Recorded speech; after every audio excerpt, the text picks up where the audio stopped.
Podcast is intended for mature audiences. The views and opinions expressed are those of the panelists and do not reflect in any way those of the podcast partners, sponsors, or affiliates. Enjoy. Called him a lanky piece of shit. Because he keeps avoiding people. He don't want to. Listen, he said, I'm not dating on anything, but he said he wanted 50 million to fight Wilder. Wilder gave him 50 million. Why didn't he fight him? Then now all of a sudden, because Wilder's fighting Fury, and all of a sudden, he wants to fight Wilder. Before Tyson Fury come back, he said, I want to fight Fury. He's a fat piece of whatever. No, Fury is back. Outbox Wilder. He doesn't want to fight Fury all of a sudden. I worked my way up to number one. ThaBoxingvoice.com. When I say I promise you, I'm gonna knock out the Gypsy King as well. DRC Productions. How am I gonna let this little skinny spaghetti hit from me? ThaBoxingvoice.com. Numbers don't lie, and I'm that guy. I'm the dog of this. When I stepped on the scene, I said I wanted this road. I said I wanted that road. I'm that guy. I'm still on the mission. I'm gonna chase his ass all the way up there. I told him it's an easy fight to make. Some of them like it, some of them don't. ThaBoxingvoice.com. Welcome back, ladies and gentlemen. Welcome back to another edition of the Boxing Voice Radio. I am your host, Nesta Gibbs. Find me on Instagram and Twitter at NestGTO. Hashtag TBV Podcast, wherever hashtags are used. While you're there, drop the hashtag no shoplifting. No shoplifting. Hashtag no shoplifting. So what's up, ladies and gents? We are back to discuss another one. We have a nice jam-packed show for you. We got about 4 to 5 hot button topics, and we're starting with Dillian Whyte wish list. His top 5 options immediately if he can't get A, B, C, D, etc. And then we'll be talking and discussing, I guess, the review of Showtime Sports All Access Pacquiao-Broner Episode 1. If you haven't seen it already, it's already out 6 hours ago. Showtime dropped it on their YouTube, helping to build this fight. We'll obviously be talking the Khan-Crawford rumors getting a lot closer to, a done deal, possibly, is what they're saying. We'll be discussing that and bringing you all the details on that one as well. And what else we got? We got a bunch of hot button topics and a bunch of news and notes. Callum Smith Coach saying that Andre Ward wants, and I quote, silly money to return to boxing. But I don't know. I think that Anthony Joshua paid silly money to Vladimir Klitschko to come back. There's only but so many legends that you can fight. If Ward is out there, and you can bring him back for that scalp, you're going to have to pay like you weigh. David Higgins turning down the Alexander Usyk fight for Joseph Parker. And Hearn saying that Wilder is the easiest fight for AJ. When doesn't he say something like that? Freddie Roach thinks that Mayweather will fight Manny Pacquiao versus Adrien Broner winner. And we will see if the real Manny Pacquiao will show up in that rematch versus Mayweather. Pauli Malignaggi has a lot to say, kind of putting it out there that Jullian Williams could be a threat to Jarrett Hurd, much like Tony Harrison to Jermell Charlo. A lot more to discuss, but let me get on out to my co-host to get this thing started so we could actually talk about these topics. I speak it, believe it, receive it. Speak it, believe it, receive it. Speak it, believe it, receive it. I can't say it enough. I speak it, believe it. Windows count, 2 attempts, handed bands over. Sicko hit, shot and miss, 2 to stand over. Turn up. Breadwinner, huh? Look who in the building. Let me check my Instagram. I might be at 1 million. And I'm in. ThaBoxingvoice.com. What up, man? Back here with another one. TBV. Dillian Whyte got a wish list. I think Christmas already passed, so they don't really mean shit. Pacquiao-Broner All Access. Now, that was a very, very good episode, in my opinion. I didn't think it was trash. I thought it was a fairly decent and gave a little background on Pacquiao and Broner. Crawford Khan, man. Crawford Khan. Hey.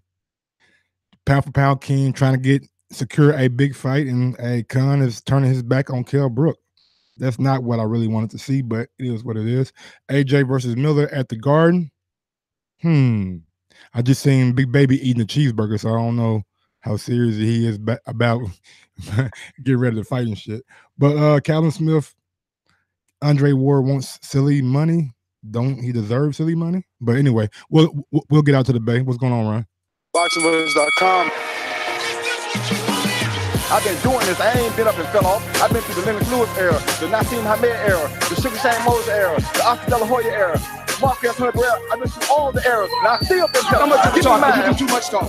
The thing is this. People want their subjective preference to be the objective reality. HBO needs to fire you. You don't know shit about ThaBoxingvoice.com.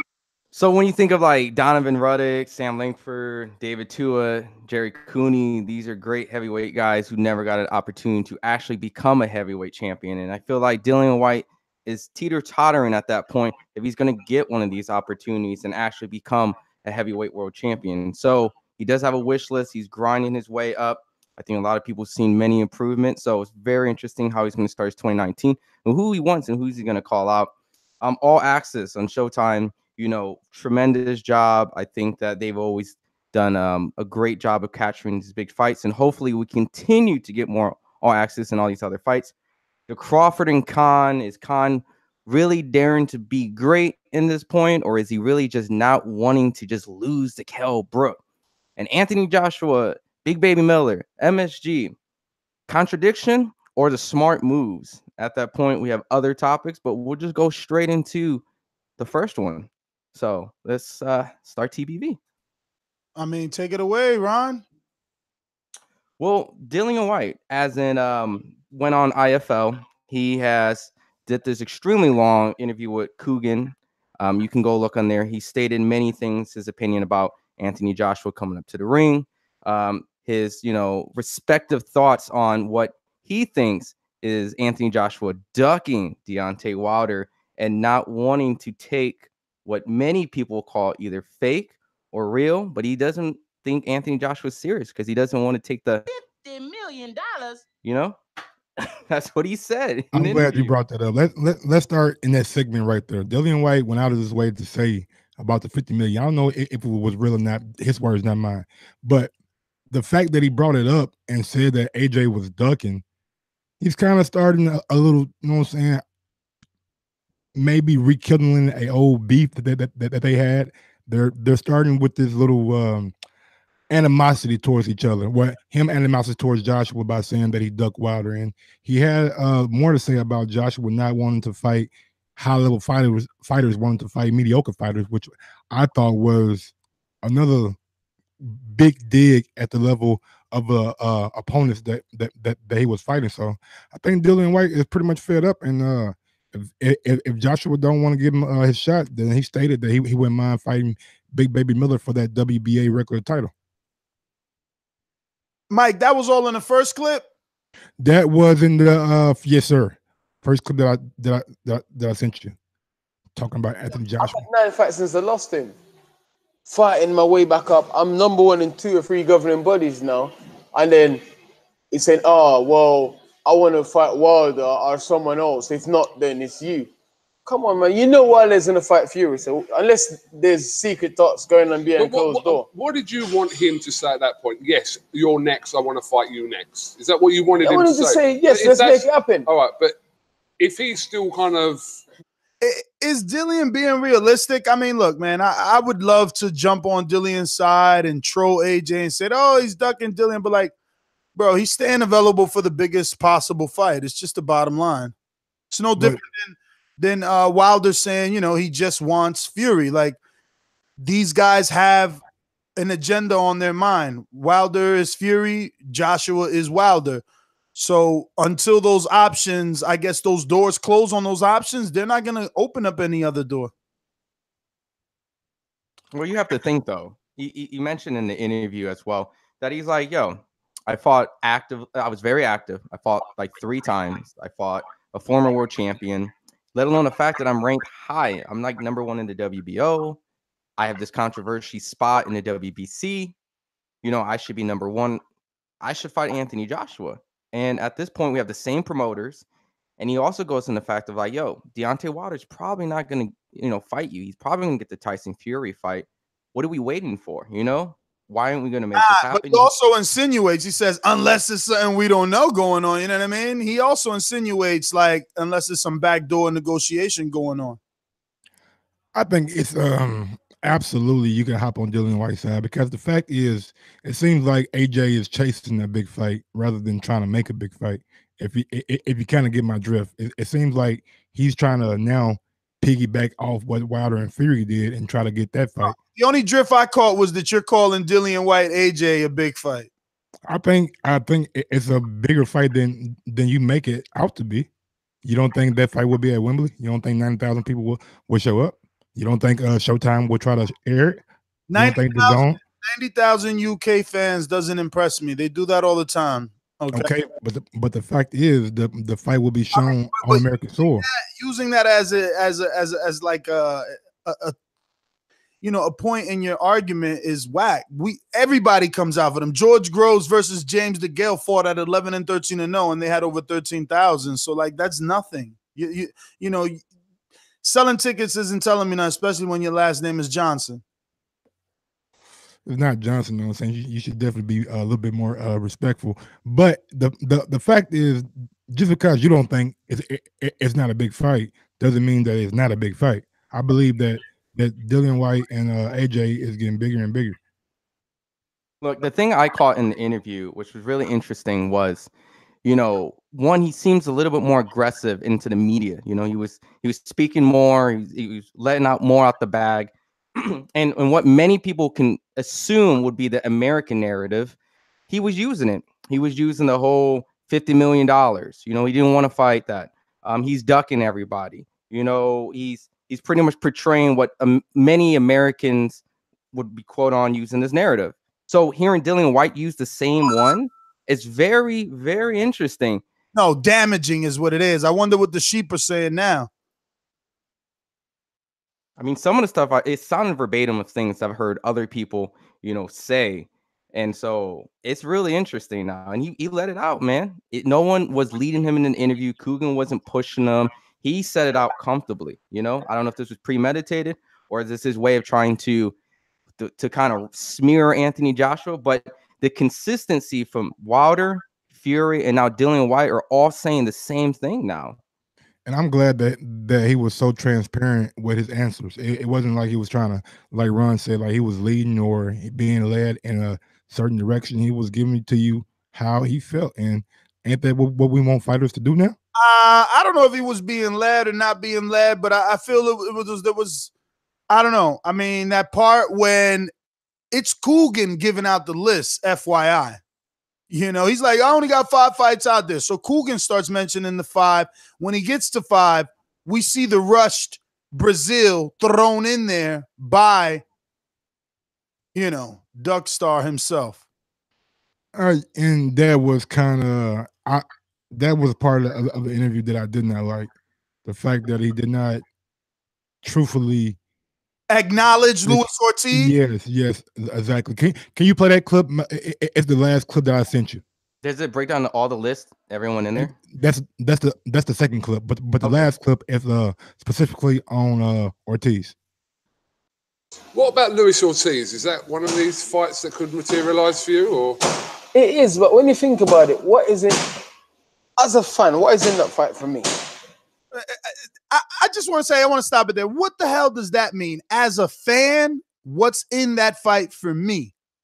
So the fan has to ask Dillian Whyte what's in there for him, or think of Dillian Whyte when you know, matchmaking this fight. I'm not getting that. Can anybody interpret what he means by that? I guess he's saying as a fight fan, what does this mean? I guess I can't determine if it's like significance. What does it mean to the division? That's, I guess, I'll try to decode it. What he's saying is the same fight that it was for Wilder. Big risk, low reward. He's already number 1 in WBC, soon to be number 1 in the WBO, probably called a mandatory for Joshua later on this year. So he's saying by taking that fight, it's not necessarily the reward in that fight. I get you. I think I hear what you're saying now. Yep, sounds clear. We got a super chat from Dallas Cowboy. I tell you what ain't selling, that pink shirt Ness got on. Shout out to Cotto and Danny, Swift Garcia. In fact, Luis Ortiz ages ago when he was in a good position and he didn't want to fight me. So now all of a sudden. But I think if you'd done a poll and put Luis Ortiz in it, yeah, but I think Luis Ortiz would be... general public and the hardcore boxing fans. The hardcore boxing fans are small market. Yeah, but not many. Listen, the amount of people who know Luis Ortiz would be the same amount of people that probably know Dominic Brazil. To be fair, Dominic Brazil's fought Joshua in the UK, and he speaks English. So, what are you guys' thoughts on Dillian Whyte's comeback? I mean, credit to Coogan Cassius. Sorry, Mike. Credit to Coogan Cassius for pushing him, saying, "Look, if you've done a poll, Dillian and Lewis and Brazil, more people would pick Lewis, or more people, or they would know popularity would be the same." But what did you think of Dillian Whyte's response? It's not like Brazil came over to the UK and put on a tremendous show, so I'm not gonna go all the way in with his response, but he got a little bit of a leeway because he has fallen in the UK, and the public may be aware of him, so they can possibly push that as a big fight. But I don't think that fight is bigger than the. Come on, be direct. So you're calling bullshit. You're saying I think it's bullshit. I think people know Luis Ortiz because he had a 3-fight deal in the UK. He was signed to Matt. Like, speak up, brother. What's going? It sounds like bullshit. You know what I'm saying? It does, but it's not like he does. He's not making a point in his argument. That's what I'm saying. Well, here's my whole take, and correct me if I'm wrong. I may not know this officially, but does Alexander Povetkin speak English relatively well? Not that I know of. I met him, and I had to interview him with an interpreter. So from that point, I mean, if you're a draw, you're a draw. Anthony Joshua was able to get Alexander Povetkin and was able to insinuate a crowd. Whyte and AJ not on the same level. Well, look, regardless, listen, my whole thing is, if you're a draw in your own country, right, at this point, you should be able to fight whoever. Now, granted, the fact that Dominic Brazil speaks English, and he fought Anthony Joshua, how long ago was that? And considering the fact that Deontay Wilder is a very known person in the UK opposed to Dominic Brazil, regardless of fighting Anthony Joshua, he's known basically from the Ortiz fight, which led to the Tyson Fury fight. That was his highlight. That was his whole, he fought an old man. Everyone spits the narrative, the old man, but everyone knows the old man, right? So I'm not buying this whole translation. He fought Anthony Joshua, so this is a better draw. I think maybe it's just an idea to maybe remove a mandatory position so he can get closer. Maybe if that made sense, like I would fight the guy, like how Deontay was trying to eliminate Ortiz, so that he can fight Anthony Joshua and make it clearer for what the sanctioning bodies need to do.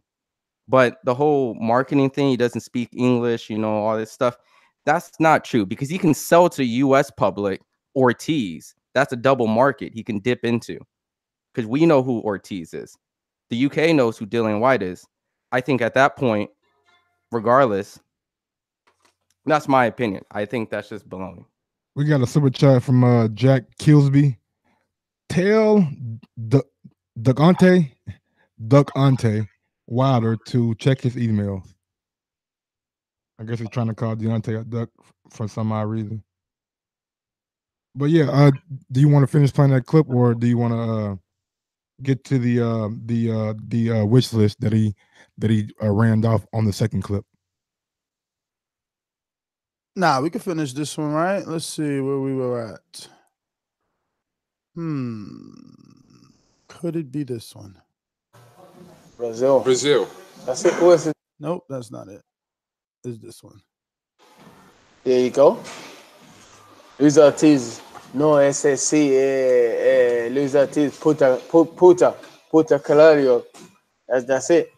They're talking about him fighting Joe Joyce, actually. Good fight.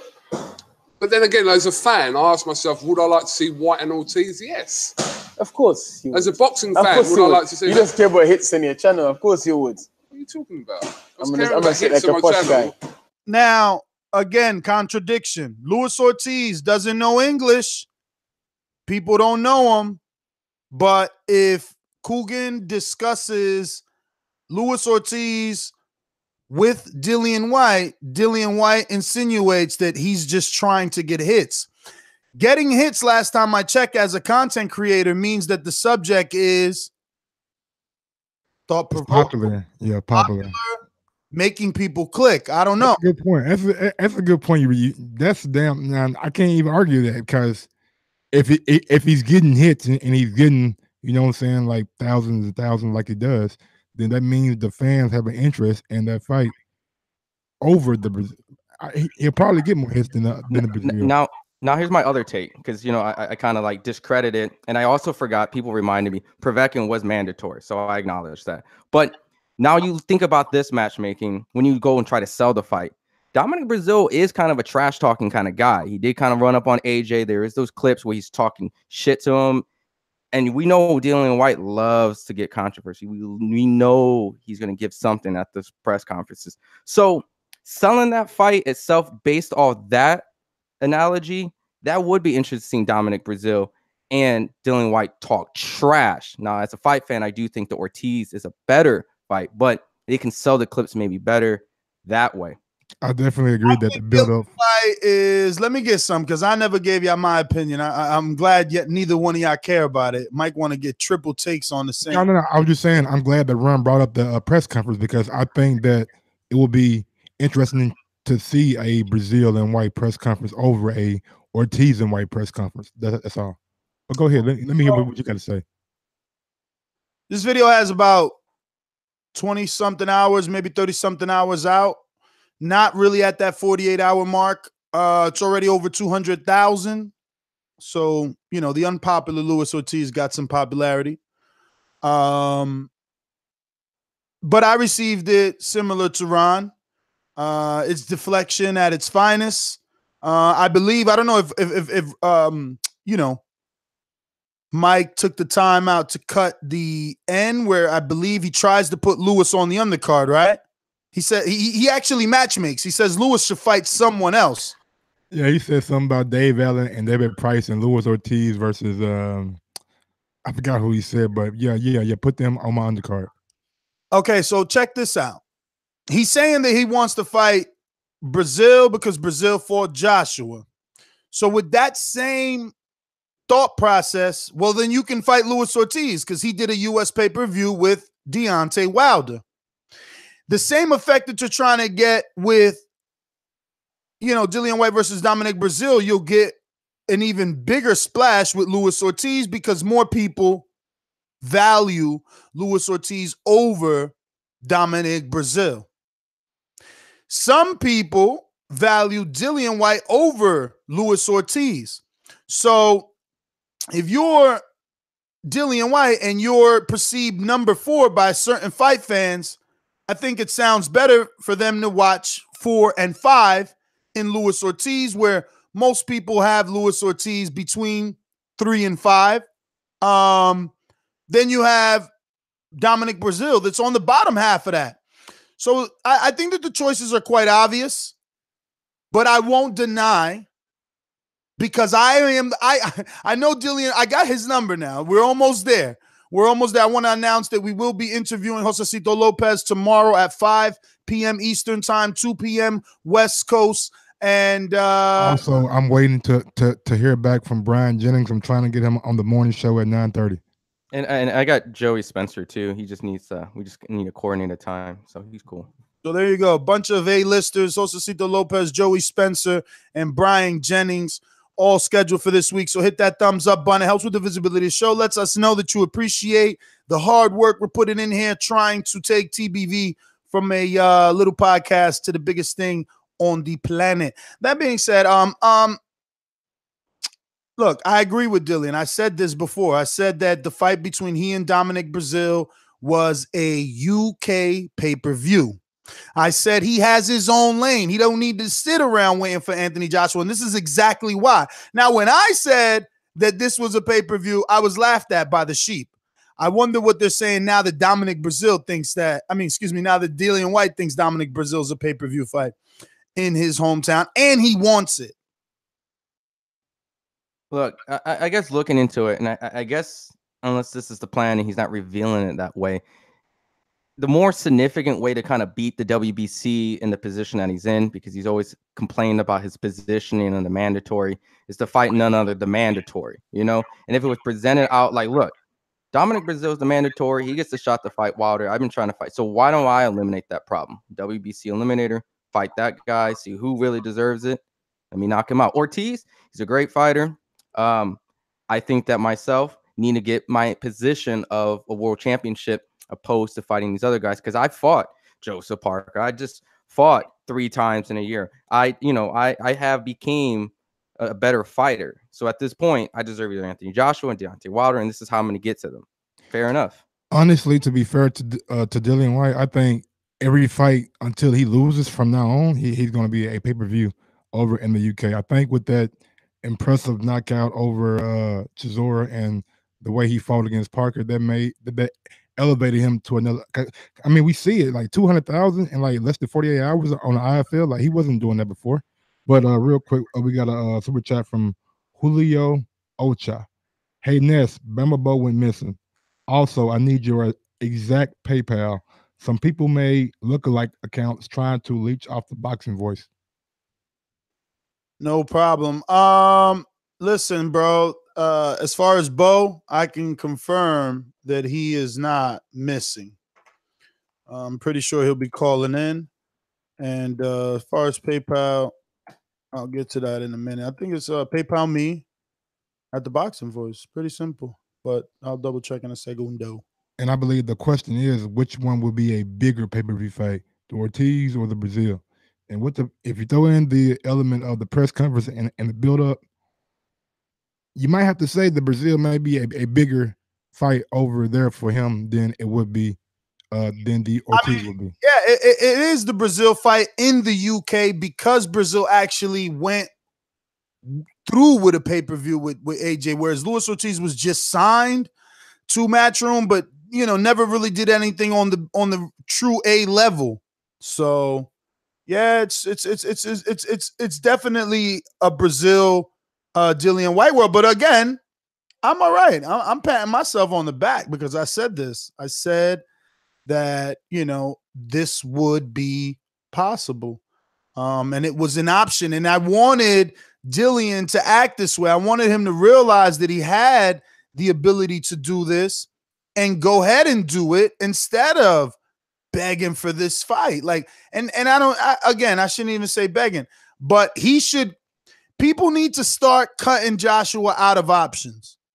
He was playing hardball way too hard. You know what I mean? And he still is. I mean, you hear him in the interview saying, Wilder just needs to, take this deal the way that it's coming. And then if he beats me, he's got the keys to the land.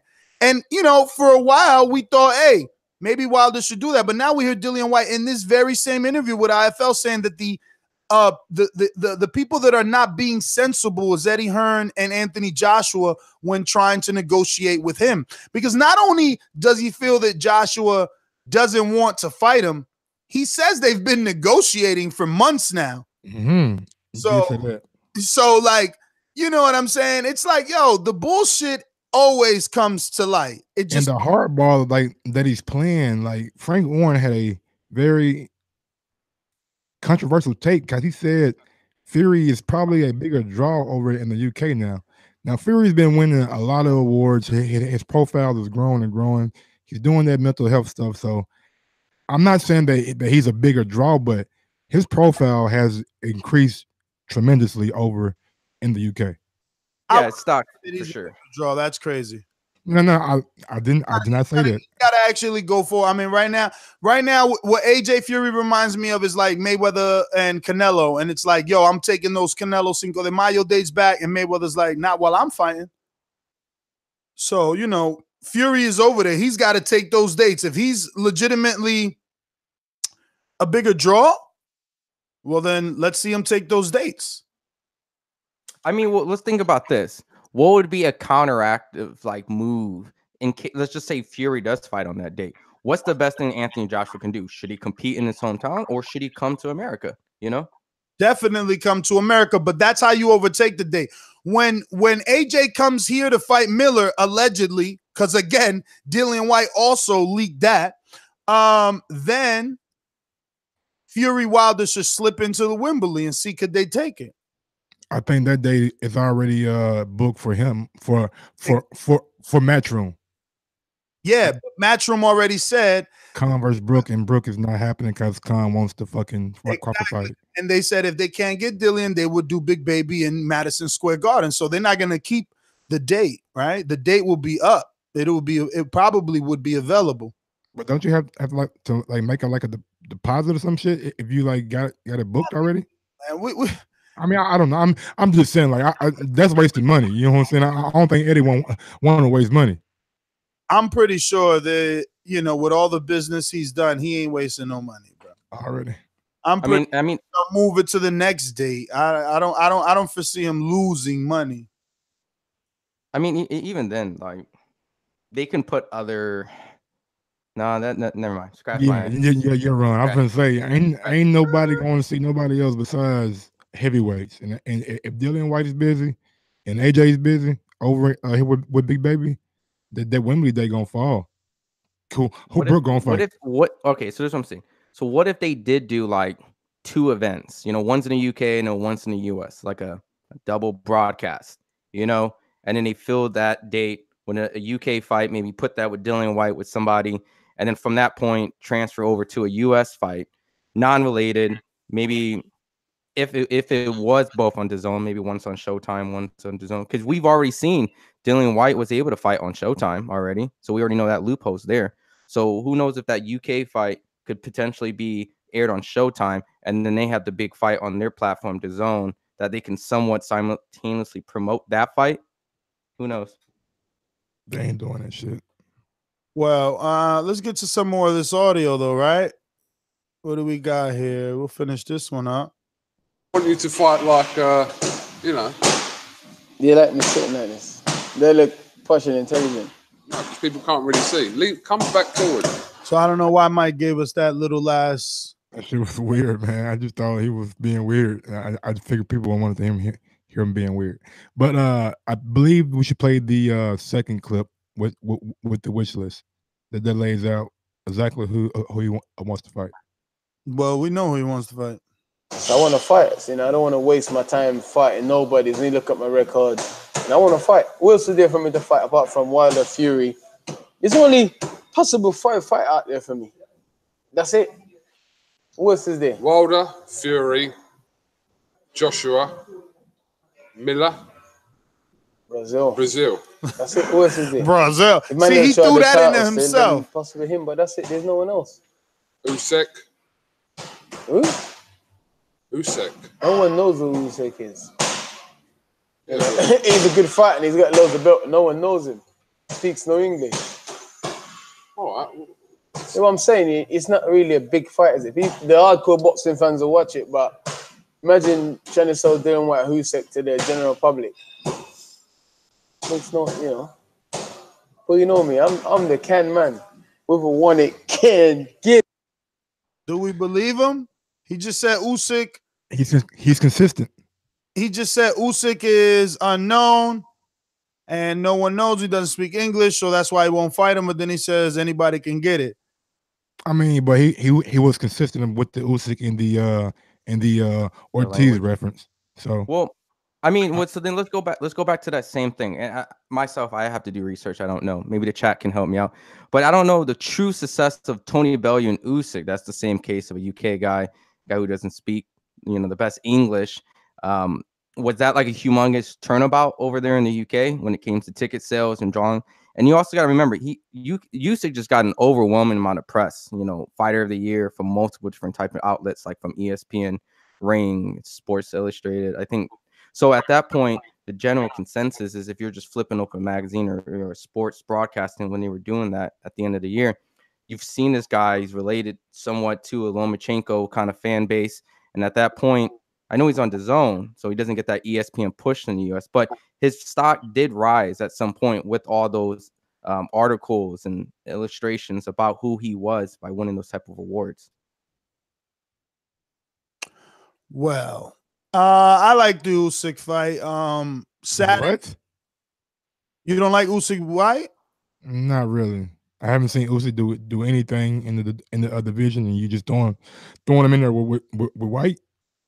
I mean, he's with Matchroom. It's the obvious fight. You probably want to matchmake him with people that he can't even fight with. I mean, he's with Matchroom. They're with DAZN. I mean, where would you like Usyk to go? Why don't you want the undisputed cruiserweight who just cleaned out the division to challenge the top? Should he start soft? I mean, I thought the chatter was him fighting AJ. I mean, that's because the WBO makes you like mandatory. Like he said, I'm not gonna fight AJ. I'm gonna take a year. So what's the problem with going out after the guys underneath AJ? With the first fight to be Why White though? Protecting Dillian Whyte? Ooh, I'm not protecting Dillian Whyte. I'm trying to protect Usyk. I'm trying to protect Usyk, man. I think Dillian Whyte will probably knock Usyk out. All right, well then let the fight happen. That'll be a good DAZN fight. It'll be worth the $10 a month. If that's your opinion. I mean, I don't know. I think Usyk should start off with a Pacquiao kind of fight, that kind of maybe even a Brazil. I like to see him against Brazil. I don't think Brazil. That's why Mikey Garcia left Top Rank, because he don't want those diets, and he said that. This is not me putting words in his mouth. He don't need meaningless fights. Some fighters actually fight, Mike. I mean, I'm not saying like meaningless fight, but you know. And build his profile. He just want to win. But you know, well, as I know, if you take tough fight after tough fight after tough fight after tough fight, your career not gonna be that long at all. Punishment he taking, Mike. Where you coming? I'm not saying he's not taking no punishment, Mikey. Talking about Usyk. We talking about Usyk. Like, why you just saying general shit? I'm saying though, if you hop in there off the back with Dillian Whyte, bro, okay. I don't think it's gonna go the whole 12. My man, Dillian Whyte ain't got the footwork of motherfucking. All right, okay. Now going back to, because I'm doing, I don't know if this is 100% true, but by looking at the numbers, it looks like Dillian Whyte and Derek Chisora, and Dillian Whyte and Joseph Parker did less than Tony Bellew and Usyk. Now I don't know if a lot of this had to do with Tony Bellew's success with David Haye, but Usyk and Bellew did more than both of Dillian Whyte's fights recently on pay-per-view and Sky Sports. So what do you guys think of that? So you're saying Dillian Whyte did more numbers? Did less than the Usyk and Tony Bellew, but I don't know, a lot had to do with Tony Bellew and his success with, being in Creed and that wouldn't matter. I mean, Usyk was part of it. It's the same way we give Canelo props for doing 2.4 versus Mayweather, because absolutely part of it. But whatever, man. Dillian Whyte, shout out to you, man. You said some good shit. You said some bad shit. Hopefully we see you in a good fight. You know, the one we truly want. But he said also that, like, you guys just got to learn how to really, you don't even have to do much. Just listen. But he said it. He said, look, that Luis Ortiz fight, that's a hardcore fans fight. You know what I mean? Yeah. He's not interested in pleasing us. So I thought that's what I preface my argument with. Maybe you should try to listen to us a tad bit more. I have no clue what you said, but I have no idea either. I was sweet. We'll go ahead and move to Pacquiao-Broner All Access, first episode. Thoughts, gentlemen, thoughts. Go ahead, Mike.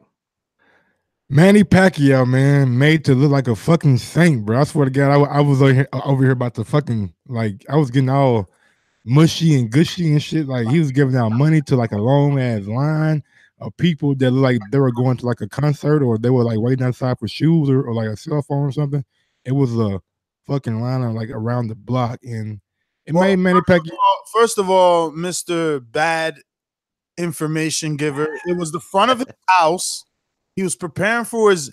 I said made to look like somebody was buying a phone or shoes. I didn't say they were buying phones and shoes, bro. What are you talking about? What? Made to look like? Why was it made to look like? I'm saying if you ever been like out in the city or for like a Jordan release and you see the line that's like wrapped around the block, that kind of what that line like Well, I think reminded you're me just of. saying made to look like it was a line. I think that's what, that's it was just that's a what line. I'm saying. Yeah, I mean, Like, you're wording it wrong. Made to look like it's like the production company stage. no, I'm saying like to me, it made me. It made me. Well, never mind. It reminded you of Yeah, Jordan. it reminded me. Made to look like sounds bad, but it reminded me of a line like wrapped around the block for shoes and shit. But Manny Pacquiao, man, good guy, man, made him look like he was handling like politician stuff and shit. So You just I mean, I know, bro. I get so caught up in like all the good shit that they show, and then Adrien Broner, man. What good shit they showed about Manny? The money given out and what else? Money and the workers compensation thing that he's the bill that he passed in the Senate. Like he was like literally a part of that bill, and his 40th birthday. Like just turned 40 and shit. So shout out to Manny.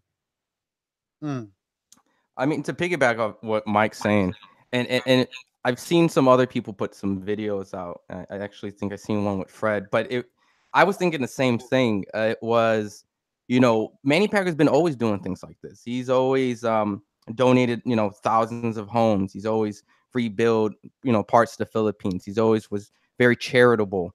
I just think that Don't delete at a it, point, nigga. Quit deleting shit, bro. Fuck you, Mike. I mean, what I want.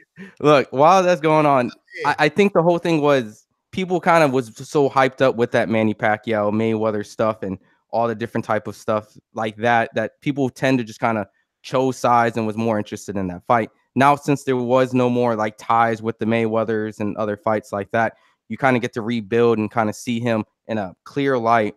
And I think that's what was probably perceived that way.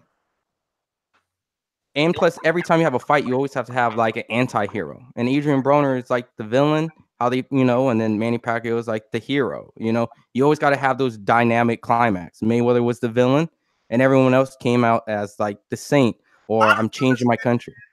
Why people are letting him lie? Like guys like Ron and Reed, because I don't. What are you lying about though? The 100 million. Why we acting like he getting paid 100 million for this fight, and why we letting him lie to the general public? Oh yeah, I don't know what the fuck y'all. Wait. Did you saying what I said, or just I skipped something? Yeah, bro, not getting 100 million. He's saying he has the potential to get 100 million. Listen to me. On this 24/7 and on the press conference, he said, "Y'all letting a nigga make 100 million." No. I think that's an obviously exaggeration. I don't think anyone took that in full literal context. I don't think anyone thinking he's making 100. This is the second time. What I'm saying is he's painting a narrative. He's trying to, okay? And so is All Access. It's being allowed by Showtime. On the press conference, he says it. You know what I'm saying? Oh, y'all letting me make 100 million. Ain't no way I'm losing this. On God, and I got the hood on my back. All right. Then in the All Access, he says it again. Right? They got him in the bank. They got him in the safe. They got him buying cars and special lots. Come on, dog. Let's not act like. But he also said like they're not trying to paint the narrative to the casual fan that this fight has Manny back on the same stage, and this is no different than Floyd Mayweather. By allowing him to say he making 100, by having him buying these exotic cars on camera, they trying to paint a narrative, bro. He also said he's been getting money for a long motherfucking time. He's almost 30. He's been getting money since he was like 22, 21 years old. What did he say? What did he say? I don't know how to interpret shit because I listened to that. And I wish you go back. While we take calls later on, go back and then we come back to this topic and play that shit and listen to it together, because you know what I heard that you obviously didn't hear? Let me hear it. He fucked up that money. If you listen to them words, he says, I done seen a lot of money. A lot of money done passed through. He said, pass means you done fucked it up. But he's still been getting it though. No. He has not been making money. Bro, look, I don't care what he making. That ain't my point. My point is, why are we allowing people to believe that this is on the level of Mayweather Pacquiao and they making 100? Who's believing that besides you, my nigga?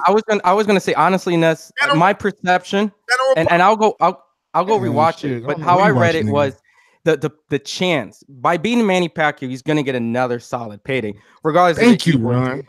I'm The not potential to get the Floyd Mayweather fight is what he's saying. Y'all That- giving and a that- nigga opportunity to make $100 million?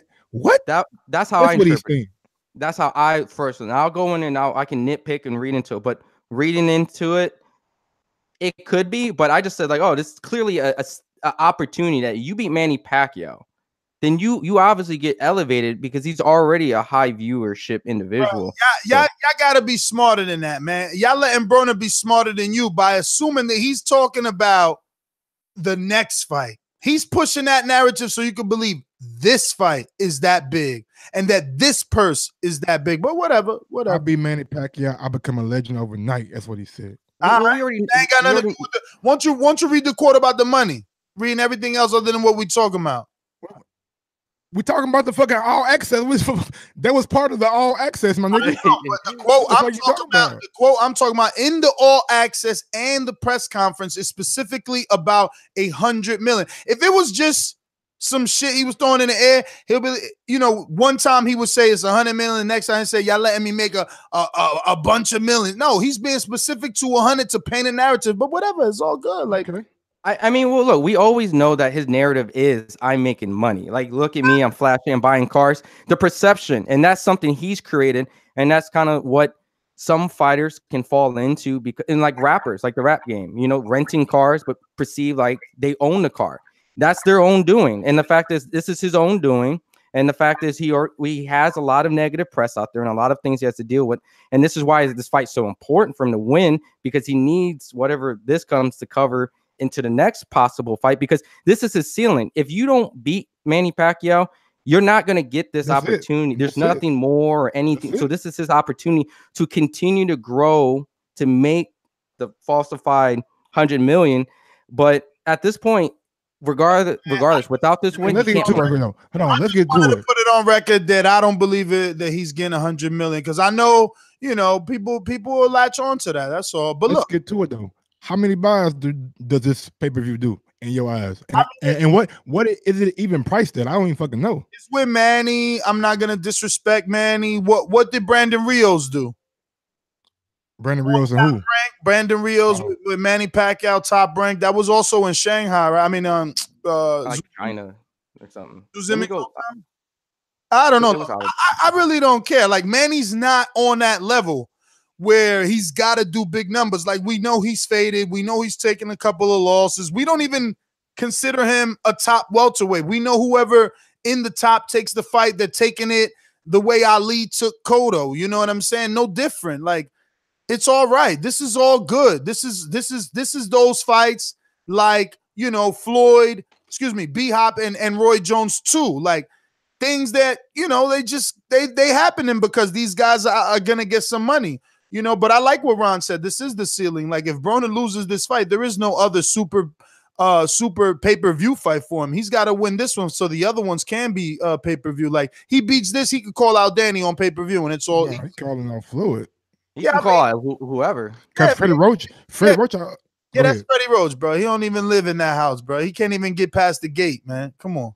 You letting Freddie give you quotes on Floyd? Come on, man. No. What I'm saying is, he knows Manny wants to fight. Yeah, if Manny goes out, if Manny, you're right, help him. He says Freddie knows Manny wants to fight. If Manny goes out there and sparks Broner, he always knew Manny wanted to fight. I know, but this is what I'm saying. If Manny goes out there and knocks out Adrien Broner, which I don't think he's going to do, probably going to go even 12. If he do, that ain't strong enough to entice Floyd. He getting on the mic and calling out Floyd immediately. It wouldn't matter. That ain't gonna bring Floyd back. You don't think that'll push for a rematch? No, because Floyd's, look, you gotta understand, Floyd's the A side. He just went over to Japan. He's doing whatever he wants. He calls the shots. The whole goal of Manny Pacquiao fighting Floyd was to win it the first time. Seeing the fact that he lost it, he lost the control of being able to get the rematch. Floyd was like, oh, I don't want to give him the rematch for whatever reason he chooses, and that's how that just ended. So but whatever he does, Freddie Roach always is an advocate for Manny Pacquiao. He pretty much talked about Manny Pacquiao fighting Oscar De La Hoya for the longest, and then that fight happened. But Oscar was on the decline. Floyd's still the A side. He's still generating tons of money. I agree. Floyd's still the A side, but if Manny goes out there and knocks out Adrien Broner and gets on the mic and calls out Floyd Mayweather, that's not going to entice Big Bro to come out and fucking. It could, but it's still the ball's in Mayweather's hands. He can do whatever the hell he wants. Like he runs the show. You can't call out Mayweather. Mayweather got to give you the opportunity. But at the end of the day, who gives a fuck? You know, I do want to say, shout out to Adrien Broner. Because Adrien Broner, you know, even though we talk shit about him and we don't think he could beat many people, he's always in an underdog fight. Absolutely. You know, we about to switch subjects to a dude that's never been an underdog. And that's not because he's ducking. That's because his skills are that good. You know what I'm saying? But we about to talk about him being a favorite again versus – you know, a Dillian Whyte, Dominic Brazil type of fight. You know what I mean? It's like, that's not the one we want. But whatever. I think both of these talking about. I think both of these guys are on a way higher level than Brazil and Dillian Whyte. But that's just my opinion. The guys. Excuse me. Since you want to, you know, I was allowing you to talk, but like you lying. Because Dillian Whyte has done what? 3 successful pay-per-views while Terence Crawford's done 1 that failed. But that's in the UK, so to say that they're not on the same level, that's a little bit crazy. You know what I'm saying? believe that Terence Crawford is bigger in the States than Dillian Whyte. Show me the video that does 200,000 views overnight for Terence Crawford. Let him get on IFL TV and see what he do. Don't show me. Show me one that did that in 48 hours. Get your line. But we got Terence Crawford and Amir Khan. I believe both of those guys are on a bigger level than Amir Khan and Dillian Whyte in Brazil at the moment. But I believe if Amir Khan takes this fight, he's kind of throwing his back to like Kell Brook, giving him another slight. You know what I'm saying? Because Eddie Hearn thought the fight was gonna materialize, and it's not. And Amir Khan, I mean, I just don't see him beating Crawford. I think if Crawford don't get him out of there in 10 rounds, I'm gonna be disappointed. So I think Crawford's gonna handle him pretty well. You know, Ron, in the beginning of the David Benavidez Crawford fight, Benavidez had success with his jab. I don't know if it was the length, you know, the reach of the jab. I don't know if it was just like all great fighters in Crawford's position and fighting style. They take a couple of rounds to get, you know, familiar with their opponent. Usually that's when they, you know, get their timing down, or what people like to say rhythm, or, you know, now he's got the gauge or the range, whatever the case may be. But there still was success by David Benavidez. I mean, Amir Khan speed and jab is 10 times that of a Benavidez. Is there any room for, I wouldn't say upset, but at least can Khan win rounds? I mean, is it like a typical Khan fight, rather? Let me just rephrase that question. Throw everything I said out. Is this a typical Khan fight? We're just waiting for him to get knocked out, or does he have a shot to win? I mean, I definitely think he has a shot to win, but, you know, his chin is what makes everything so questionable if he gets hit. And look, Terence Crawford, to me, he's a guy who passes the eye test. And, of course, we're going to go down that resume road. But when you look at Terence Crawford's resume, who is the best, you know, person he's fought that had a tremendous jab? Like, who on his resume has a great jab? Let's just break that down. And when you really think about it, Amir Khan is going to be the one that truly shows how Terence Crawford can get around someone who at least has been proven to have a decent jab, starts out pretty strong and relatively fast, and sometimes maybe can be faster than his opponent. And when he fought Canelo Alvarez, and this was a long time ago, so this could be a totally different Amir Khan. You know, we're holding on to that thesis and statement is a stretch, but Amir Khan had great success against Canelo. He had great success with a lot of these other fighters, and, you know, what happens? He gets knocked out, and, you know, so it just makes you wonder, it's still going to be an Amir Khan that can pose that speed with a great jab, but Amir Khan is definitely going to be someone that's going to pose some sort of adversity for Terence Crawford at some point in the beginning of the fight, unless he knocks him out like in 2 seconds. Yo, Luis Collazo, Terence Crawford, same power, not skill, power. I think Collazo has Crawford demonstrated the power to knock out Khan. I mean, because we've seen Khan take punches from Maidana. We've seen him take punches from Collazo. Those guys didn't put him down. right? I mean, but he did go down by other lesser men, but I'm saying those are bigger punchers that didn't put him down. Yeah, Sammy Vargas just knocked him down last fight. But we got a super chat from Jab Left Hook. If Crawford beats Khan, Ness wears a Crawford t-shirt. I mean, if you sending in the shirt. Look, Well, yeah, the fight gonna play out one of two ways. Crawford gonna catch him in a exchange, or catch him when Khan is trying to escape a corner with his hands down. Khan always does that. So you've been analyzing tape already, huh? I just know how with the team already. I just know how Khan fights, man. I've seen Khan fight probably since I've been watching boxing. I probably watched 6 or 7 Khan fights, and they all kind of look the same, you know. Yeah, I'm sure, man. I'm sure, Mike, watching tape with the team. Well, all right, who has a better chin, Benavidez or Amir Khan? I would say Amir Khan, because he fought Maidana and he beat him. I mean, so I gotta go with him. I gotta absolutely give him props for that victory. But that's an older Khan, and granted, the fact that you just got rocked by Samuel Vargas. I mean, but again, people get caught all the time. Crawford got caught by Gamboa. It shit happens. Okay, so let's go with this. Benavidez was able to withstand multiple punches from Terence Crawford until the end of that fight in the 12th round.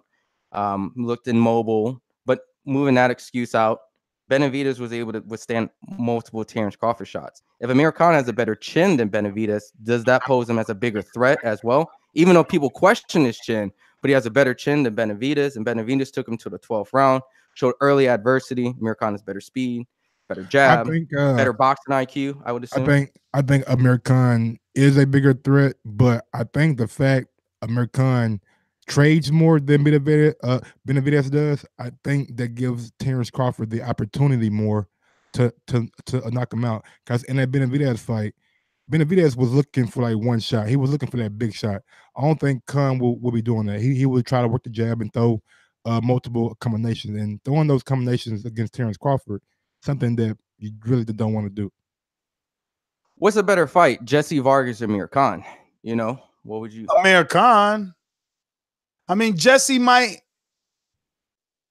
like, I don't know. There might be weirdos that think Jesse has a better shot because he's, you know, somehow landed phantom punches before. But I would rather take the skill of Amir Khan, even though that vulnerability to that chin is just, you know, that nobody wants to see this fight because of that, bro. Like, you know, we've been arguing about this, debating about it. No one's calling in saying, nah, man, this is a good fight. If anything, they're like, yo, Ness, you a Crawford hater.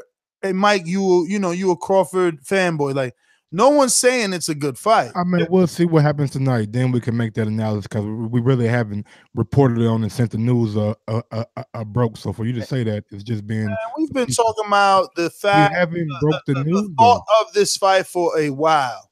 Now, real quick. Wishing on a star, you hoping? I'm not wishing on a star, but I think it's a big fight for Crawford. It gives him more exposure in other areas, because we know a big fight like Brazil, Dillian Whyte. I don't think Brazil has that same. I don't think Brazil has the same backing as Amir Khan. So you can't throw him in there like that. Backing, I don't care about the backing. What I'm saying is, you talking from a fighting marketing standpoint. It's a bigger fight because more people know Khan. It ain't a better fight.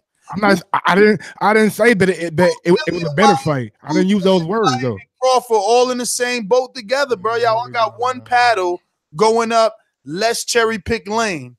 How many pay-per-views is Amir Khan and Crawford? Let's get to the business. The nitty gritty. Good. It's gonna do good. Didn't he do well with Khan? This is all it's about. It's about trying to raise his visibility.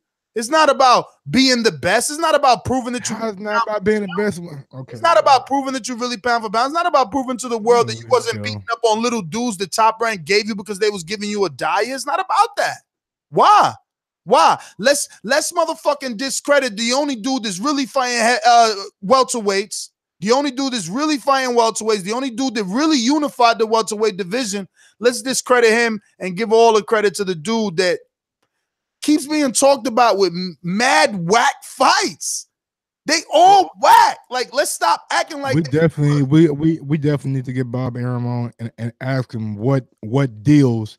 I mean, what contracts he sent out before he sent out the Amir Khan, so we can clear up all this. Not trying to fight the fucking top welterweights. Man, don't nobody give a fuck what Arum did, Mike. Is this a good fight or is it a bad fight? If other people won't accept the contracts, then you got to go with you the next best in line. I rest my case, bro. And how many pay-per-views do you think this would do? Like, that's where I really want to get down. How many pay-per-views? Is it going to be Wilder and Fury? Is it going to do that? Is it going to compete? ESPN has Disney. They have ABC. They can promote this fight doing NBA games, doing NFL playoff games. Look at him. All you talking about is trying to raise this dude's profile. He asked me what. He's telling you pay-per-views. You talking about how many I'm trying to fucking give the people my argument, bro. If I can fucking talk. God damn. Whack ass fight. So therefore, by having go ahead, play soundbite. Go. Please play it. I already did. I called you a bum. Okay, you're a bum. Okay. Anyway, but by having all them other streams of content area, you can promote this fight on other platforms. So I do believe that this fight does better than Wilder Fury. So it does over 300. It does over 300,000. I think between 320 and 400K. Listen, I hope he got to this point of the show where I said I hope it does over 500,000. It still has nothing to do with the fact that he and Dillian Whyte are on the same street corner. They having the same conversation. And I just want Mike to admit that so we can move on. They dodging the real work of the division and picking out the second tier fighters with names. Everybody else is busy, bro. Dominic Brazil, Joshua, busy. Amir Khan. Don't Sean Porter got to fight too on US pay-per-view. You know, don't Danny got to fight too? Oh man. So what Crawford supposed to do? Wait till he fight and then make a fight with him? I don't want Crawford to wait, Mike. I want Crawford to care that his name is being linked to some dude that the dude is so unknown that we have to call him Meme Machine. No one knows his initials. What's his initials? I don't fucking know. Exactly. I don't know his name. He's linked to Aegis. I don't know. He's linked to Earl Spence. No, you can't do that, bro. You can't do that. Earl Spence was linked to fucking Campo. Campo, who is that? Got a pay-per-view fight. Damn. He got a pay-per-view fight because the last time I checked, Ron, when Earl didn't have a fight and Crawford did, wasn't that with the fucking little song that Mike was swearing? He ain't got no fight. Why he ain't got no fight? He begging for a fight. He ain't got no fight. Now look who begging. Come on, bruh. Come on with it. Be consistent. That's all I'm saying. Be consistent, bro. This is a trash fight, and this man being linked to trash names. This is the best of the trash, but it's still in the trash, okay? He being linked to Luis Collazo, no disrespect to Lou, but it ain't what we want as boxing fans. It's not what we want. A guy like Lou got to do what a guy like Dillian Whyte is doing. Climb up the ladder. You can't just beat two prospects and go at Terence Crawford. That don't mean nothing to me, okay? So then the next name that he's being linked to, Mean Gene Oakland, what the fuck? Because he's going to be the fucking mandatory in the WBO. That's why he's been linked to it. Don't make it sound like Top Breaking trying to fucking make just make that fight or whatever, bro. Look, Ness did remind me. That's in-house, man. Just like Earl Spence was fucking linked to Ocampo because he was mandatory. Same exact way. Mean Machine in-house, homeboy. I don't care if it's in-house. He's still mandatory. Top rank kid. Look, Mike, these guys could have eased. Look, you're talking about June, August. These guys could have worked something out months ago. I can't stay here at the point. I can't say that he was left with scraps. These guys could have negotiated multiple months, and I can't pick who and what messed up. But the idea of these guys are just left with scraps, without the idea of these guys could have been negotiating for months in the back end. I want to be a good civil guy tonight, but y'all, you don't be civil. Nobody wants your fucking chivalry, nigga. Be whoever you is, a fanboy of fucking Amir Khan and Terence. Have to pay for them. You A have to pay for fanboy. How am I a fanboy when nobody's left to fight? Everybody else busy right now. Nobody up to fight. You believe that? You believe that? I'm gonna give you fried ice cream. This is boxing, man. You either make the financial moves and get criticized because you're in this situation when you make a lot of money, but you don't fight who we want, or you fight who we want for the low money and get criticized for being in tough fights and not getting paid properly and being a dumb financial fighter. He chose the money route. You know what's the sad part? There's really, like, legitimately speaking, from like a network standpoint, there's no one else the networks would rather take than Amir Khan as Crawford's B-side. There's nothing on this welterweight division that is remotely exciting for Crawford, other than the names that we all know and are household names to us hardcores.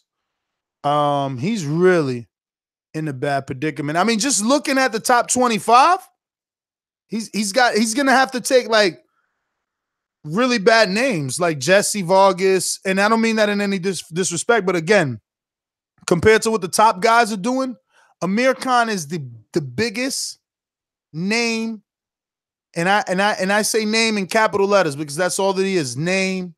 He ain't done nothing in the division, but somehow Mike is gonna make him pound for pound after this fight. You know what I mean? Amir ain't done nothing at welterweight. Never. Never in his life has he done anything at welterweight. Okay. Nothing. Oh shit. Maybe he beat. Did he beat? He fought Maidana at welterweight. Was that at welterweight? That's what I was saying. Did he beat Maidana at welterweight? That fight was at welterweight. I'm gonna he also fought Luis Collazo, Devon Alexander, You're wrong. You're wrong. Fucking Ron with his fake ass fucking fake fucking history guy over here. That was at 140. There ain't no hold on. I'm already on the facts. Devon Alexander and Amir Khan was at 140? No. Devon Alexander was at 47, but the Marcos Maidana, which is the one that's really gonna that was at 140? That's 140. No, you're right. I take the L on that. I was wrong. Missing four. I just took it. He fought at 140? Damn. Yeah, he fought at 140. That's what I didn't know that fight was at 140. That was Devin is a hey man, if you're listening right now on fucking YouTube and you just fucking shoplifting and you hashtag no shoplifting. That thumbs up button yet, man, shame on you. So right now, take time out, 1 second, 2 seconds, and go ahead and smack that thumbs up button and continue to hear Ness hate on Crawford trying to get a Amir Khan fight because he's the biggest name left. That's not fighting. Hey, I learned something new today, man. I didn't know that. So, I mean, look, the biggest name for Khan at welterweight is Devon Alexander.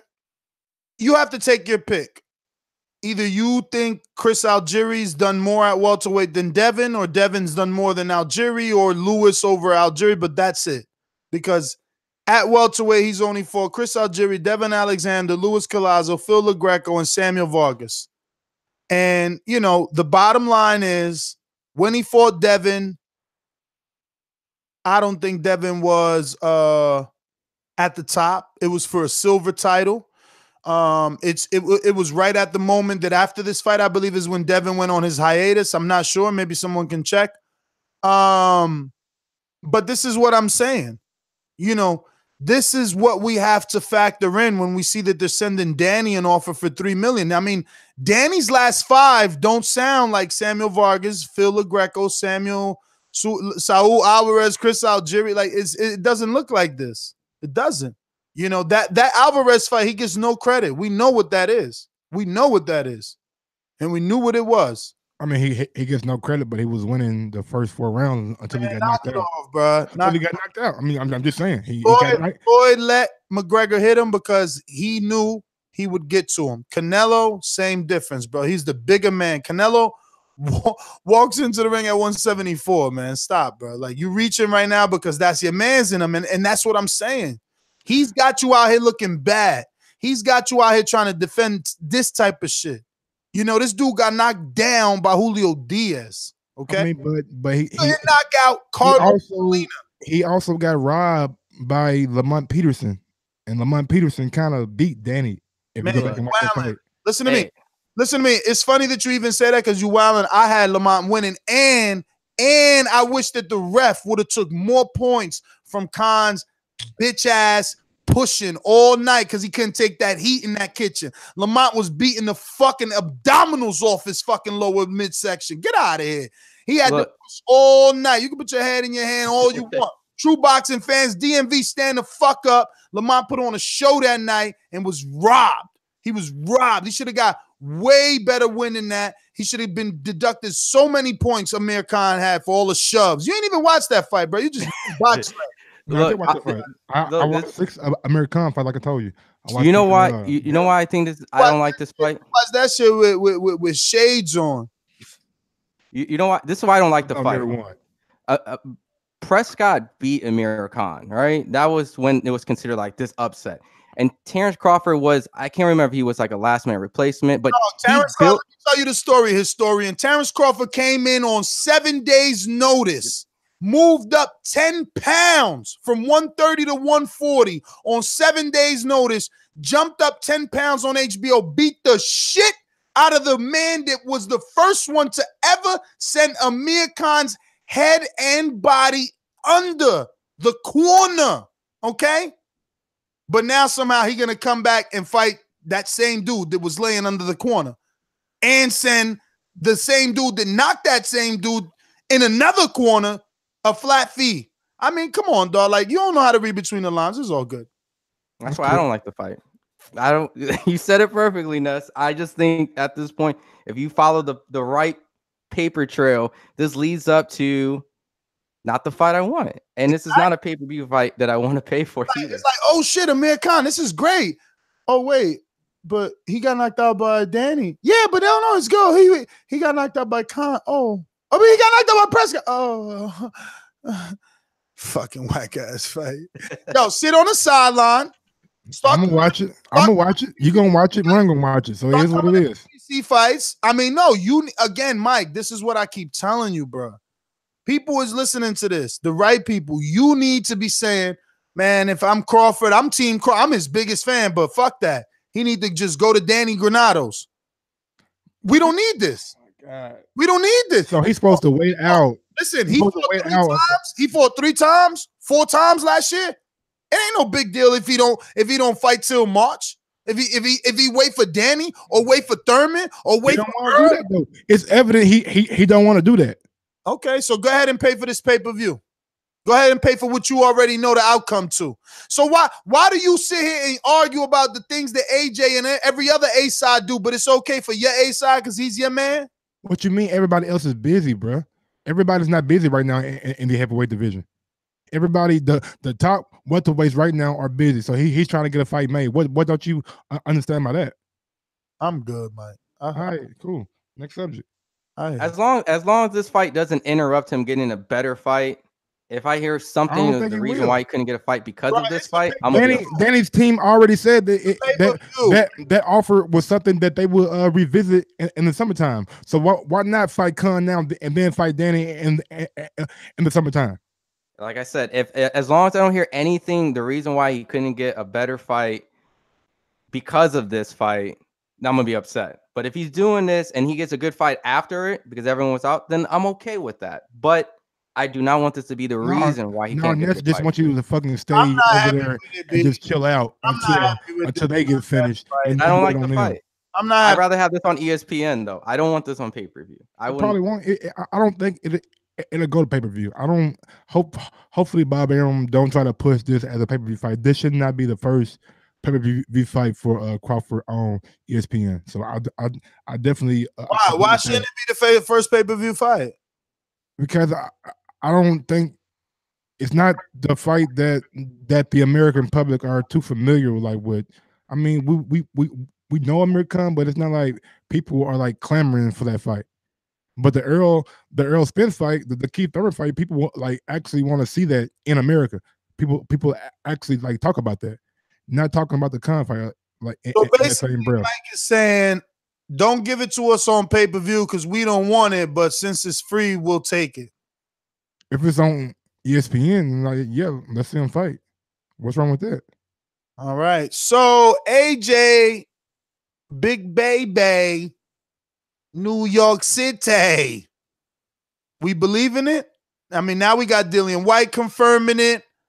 We got, look, let's put some pieces together.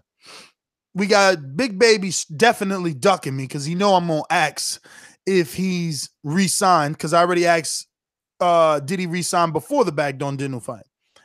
So we got to remember he hasn't re-signed. Is he holding his undefeated free agency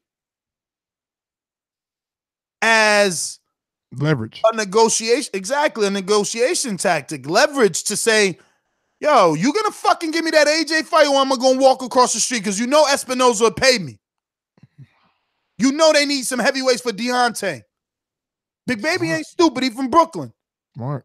He ain't announced this shit just like Daniel Jacobs, another Brooklynite, hasn't announced because they ain't gonna say shit until they get what they want. So either you gonna say, look, you gonna sign and I'm gonna give you AJ after the second fight, or you gonna get AJ on the first fight. But it might be a 3-fight, and he say you get him on a third fight. But he gonna want that on paper, just like Jacobs gonna want Canelo on paper. We got Dillian Whyte saying, maybe they got some backdoor dealings going on, and that's why his negotiations have been drawn out with AJ. We got AJ saying that he wants, a Wilder Fury, and if he can't get that he'll do Dillian. But we also got him on an interview with Baraka and Ak saying, I want this. I'm hearing, I like how this feels. But I will say this, though. In that very same interview, he made it clear that he didn't want to just come do a show. He wanted to do more media and have like you guys, and by you guys, I mean the U.S. public, know who he was. He said he wanted to visit more fights. So I don't know if Big Baby's in the plan, but I mean, where there's smoke, there's fire, guys. What's your thoughts? I think this is like probably the other than the Dillian Whyte fight because it's already happened. Maybe this fight can capture AJ's U.S. debut, but better. I mean, I don't know. I mean, until it gets like officially announced, I'm not quite sure like which way I'm like go with it.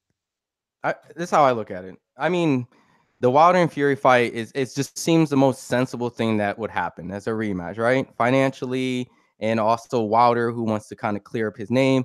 Fury, who possibly wants to get that fight over in the UK and try to get that win so he can become the actual winner.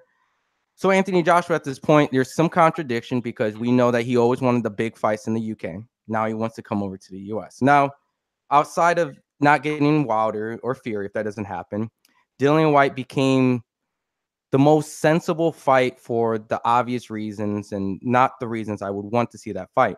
So the next best thing you can do is make a USA debut, fight Big Baby Miller, that's in-house, and fight at the Garden in New York with other New Yorkers. Build your profile. I think that hypocrisy that he's willing to fight Miller in the US, but Wilder has to fight him in the UK at Wembley on April 13th. Because he's controlling it. A-side stuff. He's demanding what he wants, and he's not going to break it for Wilder. He'll break it for when he wants it. And it's sad because we know that Wilder and AJ was the fight we wanted.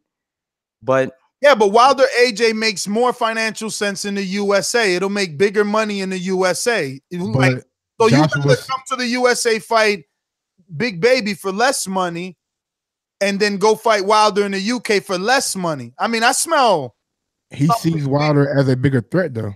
That's why. Okay. As long as someone is. That's the truth. Sense been saying. I smell pussy.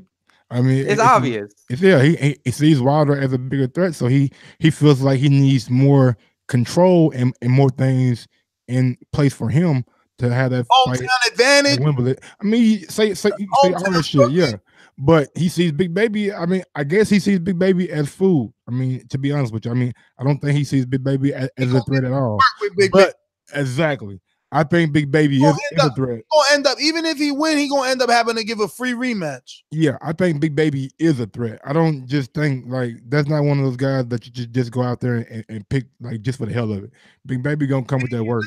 he banking on the fluctuation of Big Baby's weight, which I'm not going to lie. I don't like that ever.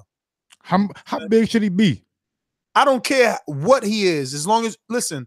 Consistent with it. Exactly. If you fluctuate, that means you wilding. He was 317, then 300, then yeah, you're right. Up and down, bro. He been under threes, he been over threes, he been way above threes. Like, nah. I mean, well, and look at it this way too. Wilder and AJ is obviously the more money fight, right? Don't you agree? Over AJ versus Big Baby Miller. So I go over Big Baby Miller's hometown, U.S., build my profile, so then I can gain more U.S. fans. And Wilder, you got to come back to the U.K. That's all this is. That's all it is. It's clear. Exactly. That's exactly what it is. So they can use Wilder not wanting to fight as more like publicity. Like, oh yeah, we just came over there and beat Big Baby. Now we want to. It's a business tactic. It's a good business tactic because now you get to build your U.S. fan base without having to fight the bigger risk, the bigger money, and you can probably get a bigger percentage and whatever you want with your sponsorships, your hometown, your agreements. It's business, you know. Exactly. That's just, and unfortunately, that's what it's all came down to. You know, it's not the fight we want. What's the chances of, like, I know this is not realistic. This is all hypothetical, right? But hypothetically speaking, Wilder doesn't get invited to the fight, but shows up. It's Brooklyn, right? Okay. Shows up. It's not Brooklyn. It's not Brooklyn. It's Madison Square Garden. That's like, man, New York City, Manhattan. So he shows up and rushes the ring. What you mean rushes the ring? Like Rush the ring. Bombard security, get out the way security. I'm getting in this motherfucker. And you know what else I'm gonna recommend? I'm gonna recommend saying whatever you're gonna say in the mirror a bunch of times. So yeah, me too. Hey, you gotta do that shit, bro. When it comes out right, because I want you to say, why'd you fight this motherfucker over here and not me, the true champ? He ain't had no belt. Why I gotta fight you on your hometown, but you scared to fight me over here? The money over here, nigga. It ain't over there. That's all I want him to say. And walk away. Don't sit there having people trying to separate you. Walk away, man. We don't need none of that. Just, hey, it is what it is. If you want it, we can make it happen. We ain't gotta go way over there. We can go both get paid big paydays over here. So what's up? I mean, we need that though. You can have 3 UK judges, nigga. If you want it, let's go. Let's tag team in Ron here. Ron, who was Ali tussling with on TV? What do you mean? Like, oh, you talking about Joe Frazier? Frazier. See, so we need Wilder AJ to meet, bro. Like, that's part of it. Like the Terence Crawford and Errol Spence. We need some of that. Mosley met Floyd. Like you said, Terence met Earl. You know, everybody meets each other in big fights, bro. Even Pacquiao Mayweather met at the basketball game. Don't forget that shit. Once they met at the game, they went to the hotel. The fight fucking happened. Quick sidebar: they met again last year in December and said, "Hey, we're gonna make this happen." In Japan, that was a big deal. In Tokyo, like these easy money, and they need to meet because that's the problem, man. It's too much shit being said in between. You know, the lines are being twisted. You know, that's so sad to know that there's no footage and video or pictures of anything of these guys near each other. Like nothing. You know what's there? Look at the thumbnail. That's the picture because that's who's next. Because there's always been a plan, and the plan has always been written, and they told you verbally it was 2020. The naive ones were the ones that didn't want to listen. The ones that believed that because he was unifying so strategically, everything was given. He says that it's not, but who the fuck pays $8 million for a title shot? Who the fuck gets a vacant unification with a dude coming off for 2 years off? Nigga, like, please, please, but whatever. What's the next news and note, man? If you're watching this on YouTube, stop shoplifting. It's free to hit the thumbs up button, and it helps with the visibility of the show. You could go ahead and go a step further. Drop us a 5-star review, which we got 2 we got to read. Fucking sheep hit us with a 1. Also, if you really want to go out and support the Boxing Voice, go over to ThaBoxingVoice.com/affiliate sponsors, and we have an Amazon link. If you click on that Amazon link, You can bookmark it, save it, and do all your shopping through that link. It costs you absolutely nothing, and I mean absolutely nothing. But we do get a little kickback if you use that link. So please use it and use it again and again and again. Thank you so much. Remember to rate us 5 stars on iTunes. All right. So Callum Smith's coach is saying that Andre Ward wants silly money to return to boxing. I'm going to just say the short thing here. Yo, you give Ward, look, I just yelled at who the fuck pays $8 million for a title shot. There you go. Callum Smith, take, notes. He's with Eddie Hearn anyway. Eddie has the zone. They need this type of fight. Callum needs this type of fight. How long has it been since Ward's been in the ring? Like, you probably want this. I know he's been sparring and everything. It's got to be at least a year. I remember, 2016 or 17 was the 2 fights in over there. I mean, I don't know. I went 2017 in June. What's his last fight? I know I went to both of them T-Mobile fights, but I can't remember Friday from Monday. Every day Friday, me bitches. All right, so it was 2017 June and 2016 November. So, I mean, look, last one June. So he's got about a year and a half out. If they could put something together, it'll probably happen April, June time as well. He'll have about 2 years out the ring. Yeah, pay him some good money. Get him back. Get him back. A little rusty. Andre isn't the type that I believe he would go straight into a Callum Smith fight. I mean, we seen what he did with Alexander Brand and Sullivan Barrera, then went into the Sergey Kovalev fight. But if somehow Eddie could finagle a sweet deal for Callum, like a straight up Andre Ward off of the couch fight, whoa, do it. I mean, what do you expect? I mean, there's so much to gain from an Andre Ward fight. So you just think, oh, I'm just going to fight the guy who HBO has been pushing for so long for pay-per-views, alleged pound for pound on many people's lists. What, he just cleaned up the whole, whatever, the boxing superstar. You think you're just going to come in and just get this fight for a very, very fair fight, a fair fee? Look, there's so much to gain for beating Andre Ward. To get that opportunity, you got to pay, man. That he worked so hard for that. He's been the B side. He's beat the A sides. He fought the boogeyman.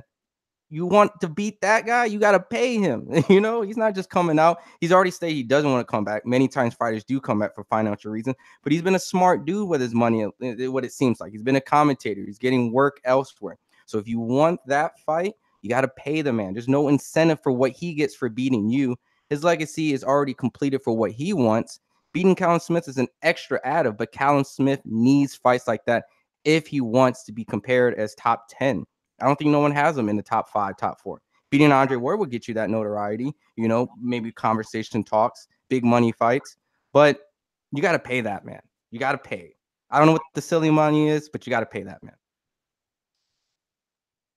Definitely. Mike, what's your thoughts on this? Oh, you definitely got to pay Andre Ward. If you want that aura and you want that Bruce Leroy glow, you know what I'm saying? You got to get that money to Andre Ward. And I don't think, I really don't think Callum Smith is something that entices Andre Ward enough to come back, to be honest with you. No disrespect towards Callum, but he only beat, in my opinion, George Groves. And that's the biggest win on his resume. Homie, what part of he wants silly money don't you get? I mean, he's already letting them know, if you want me to fight you, it has to be X amount. So it's not that he's not a big enough name to entice him. It's the check. It's definitely the check. Yeah, and also think about it. Like, he was entertained with the idea of Bellew beats Usyk, right? Because that's some legendary stuff where you got undisputed cruiserweight. I'll fight you. That's going to add to his legacy that I moved up and beat the undisputed cruiserweight. Granted, the fact that maybe he felt Tony Bellew was an easier fight than Usyk. At the end of the day, that interests him because it was legacy attached to it. This doesn't really have, like, he's been there. He's done that. He's held that. He moved up to the light heavyweight division. And he fought the boogeyman, damn near became undisputed there too. Didn't want to get a Don Stevenson for whatever reasons. But at that point, he's like, I'm good. I'm done. I'll go up to cruiserweight. That's my next thing. That might be the fight that gets him silly money, fighting Usyk for the undisputed title before Usyk moves up to heavyweight. I believe that probably is a bigger money fight for him than the Callum Smith fight would be. Yeah, I mean the Usyk fight is a good fight. It's a good fight. It's definitely more accolades and probably could be made bigger. But Andre's the A side in all these fights. So again, I mean it's DAZN, so he's got US pay-per-view and some, I mean US television in some way. Yeah, I mean, we know he doesn't have the greatest pay-per-views, but you got to pay that, man. I didn't mean pay-per-view. I mean US television. Like at least like if he fights Usyk, he could still be watched on DAZN in the US. I didn't mean pay-per-view. Oh, my bad. Yeah, I didn't mean pay-per-view. But all right. Why the fuck you lying? Why you always lying? David Higgins saying Usyk's a fucking liar. His manager's lying. This is not true. They did not turn down a fight for Joseph Parker between Parker and Usyk. I'm gonna say I believe Higgins, right? I think that you know, he said a lot of things to get the AJ fight that obviously got under AJ's team's skin enough to get the fight and receive somewhere above from 33 to 37%. So I'm gonna say that these guys like to be honest because sometimes honesty cuts way deeper. So I'm riding with this being true. I don't think that they were offered a Usyk fight to turn down. Let's remember that Joseph Parker has already said that he would like his next fight to be in the UK. He's already been doing business with Eddie Hearn and Matchroom and DAZN, or not DAZN, just let's exclude them for now, but definitely with Matchroom and Eddie. So it would be Eddie that sends an offer to Higgins and Joseph Parker for an Usyk fight since Usyk signed a 3-fight deal with DAZN and Matchroom. So, you know, I think this is definitely true on Higgins. I think that the thing now to do is find out who said that the fights were turned down. It was the trainer, right? I mean, the manager of Usyk, Alexander somebody. Yes, Alexander. I can't say his fucking last name, but I ain't gonna try it. Well, I was gonna say I don't see any reason to turn this down fight. Like you're not gonna get a title shot again. You're in a real rebuilding stage. You know, you're coming off the AJ loss, the Dillian Whyte loss, former championship, and then you got this win. The best fight to get is, you know, a guy moving up in weight. Many people feel is pound for pound material, and you catch him on the come up, catch him in experience in that weight in a professional debut. These are his actual words. As Joseph Parker's promoter, I confirm I have never received any communication from the Usyk camp regarding a fight. So your story is false. And Joe Parker retweeted it. So I like Ron said, I mean, what like Ness said, David Higgins like seems like one of those guys that is very transparent. And if he says something didn't happen, I tend to kind of side with him because he hasn't given me a reason not to yet. I mean, and if he doesn't take the Usyk fight, where does he go? How does he get the second chance, the ability to get a Dillian Whyte rematch or another title shot? This is a good way, you know? And I believe that the Usyk team may not necessarily want that fight. It may see as Joseph Parker, maybe the juice is not worth the squeeze.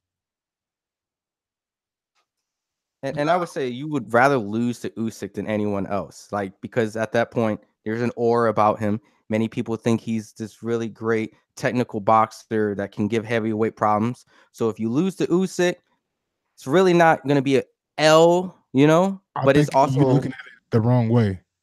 If you lose to Joseph Parker, where'd you go?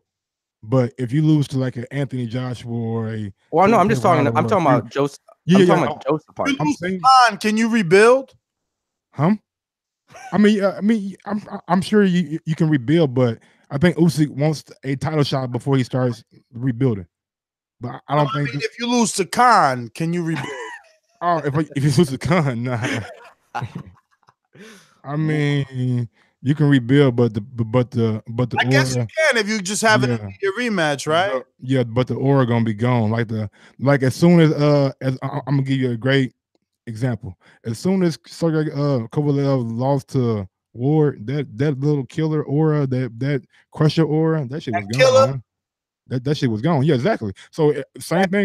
Man, the same thing go for Crawford. Nobody think Terence the boogie. They think he the goods. Yeah, if Terence loses Crawford the boogie, man. If Terence loses to fucking Khan, trying to call pound for pound shit, that king shit, that all that shit goes out the window.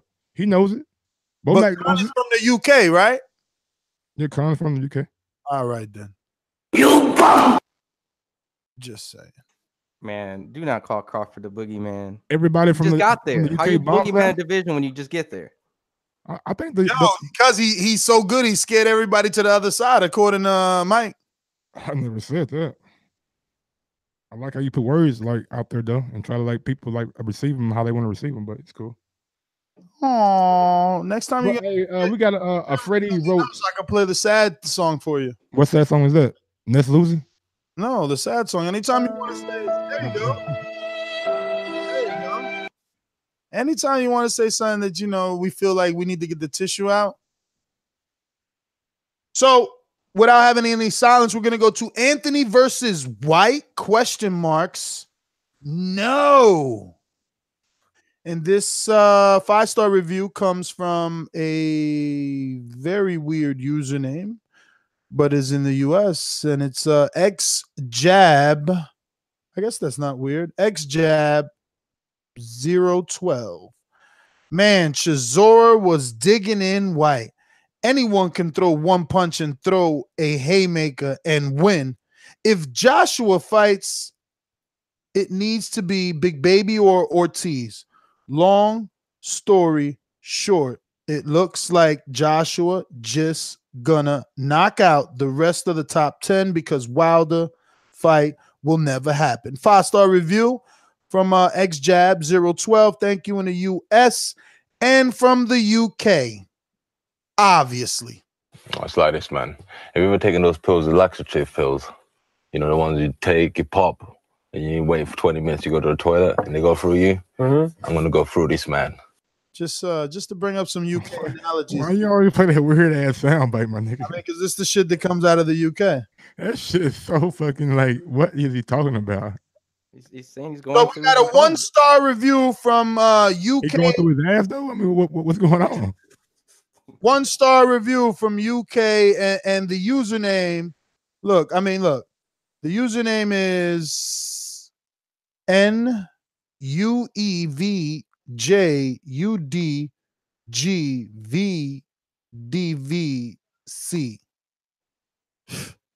Hey, he just wanted to have you read that live on air. No, I read it purposely so you can see the amount of thought that went into creating this account. You know, this is just simply a sheep with too much time on their hands. But I'll read his 1-star review because this must entice our true loyal listeners to go out there, take the time to get on the iTunes app from whatever country you're at and drop that 5-star review. You know, continuing to make us the #1 show on iTunes, regardless of the sheep. They may drop these 1 stars with 1-word sentence. Garbage, period. That hurt, by the way. That hurt. Any of you radio personalities think you want smoke? Call me Mr. Chimney. I want smoke. I'm going to find you. NUEVJDQDG, whatever. These calls are brought to you by El Camino Electrical Services, experts in electric vehicle charging stations. For consultations and turnkey installation, visit us at elcaminoelectricalservices.com. What is it, Michael? Michael? Yeah, I was just gonna say that to wrap it up, Bob Arum said pay-per-view will never die. Frank Warren thinks Fury is a bigger attraction than AJ. And Freddie Roach thinks that the Mayweather fight winner will get a real shot at the Mayweather. Absolutely. Say it again, y'all. Yo, we're going out to Mastermind. Javier. Man, what's pop? Oh, your energy's so whack. Shut the fuck up. This is stupid. Fucking energy, bro. Going in the show. Nigga, your energy was horrible to start the show. First off, should have said something. Your energy was awful. I'm glad you said something, Javier. That nigga came in like whacked than a motherfucker.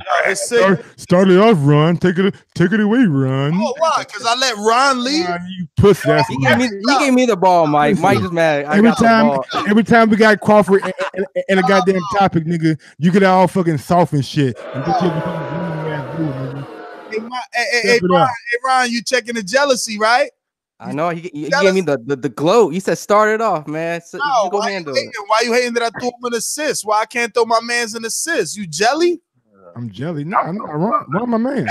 I know. I'm my man. He got me in my fucking boxing scene. You know what I'm saying? Shout out to Ron.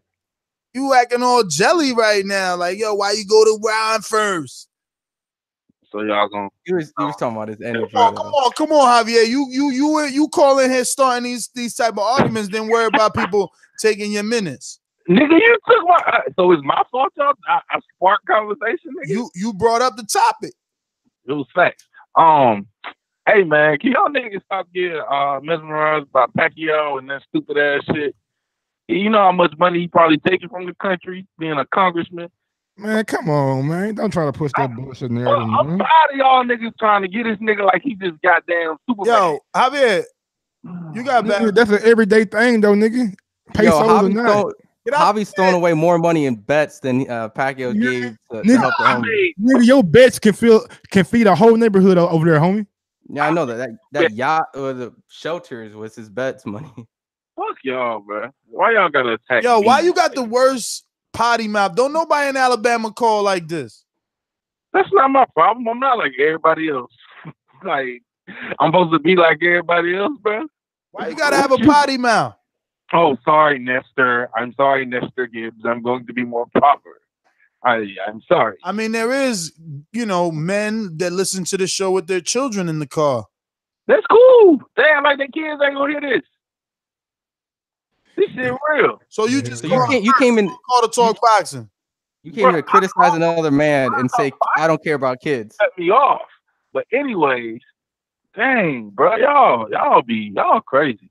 Shut that soft ass shit up, nigga. God damn. Say it twice, Mike. This is ass. 3 minutes. You're crazy. You're crazy. Cut me off, 3 minutes. He ain't said shit, bro. Hey, bro. Anyways, can I get to what I'm trying to say? It don't look like it. You on a 10-second clock. Bro, we'll boomerang me back in a minute. I'll come back. I don't feel like talking to you right now. You out of control, Javi. What you eat at work or something? I don't know what Javi doing, man. Probably eating cheeseburger. What's wrong with this man? What we got going on here? Let me see what we got going on here.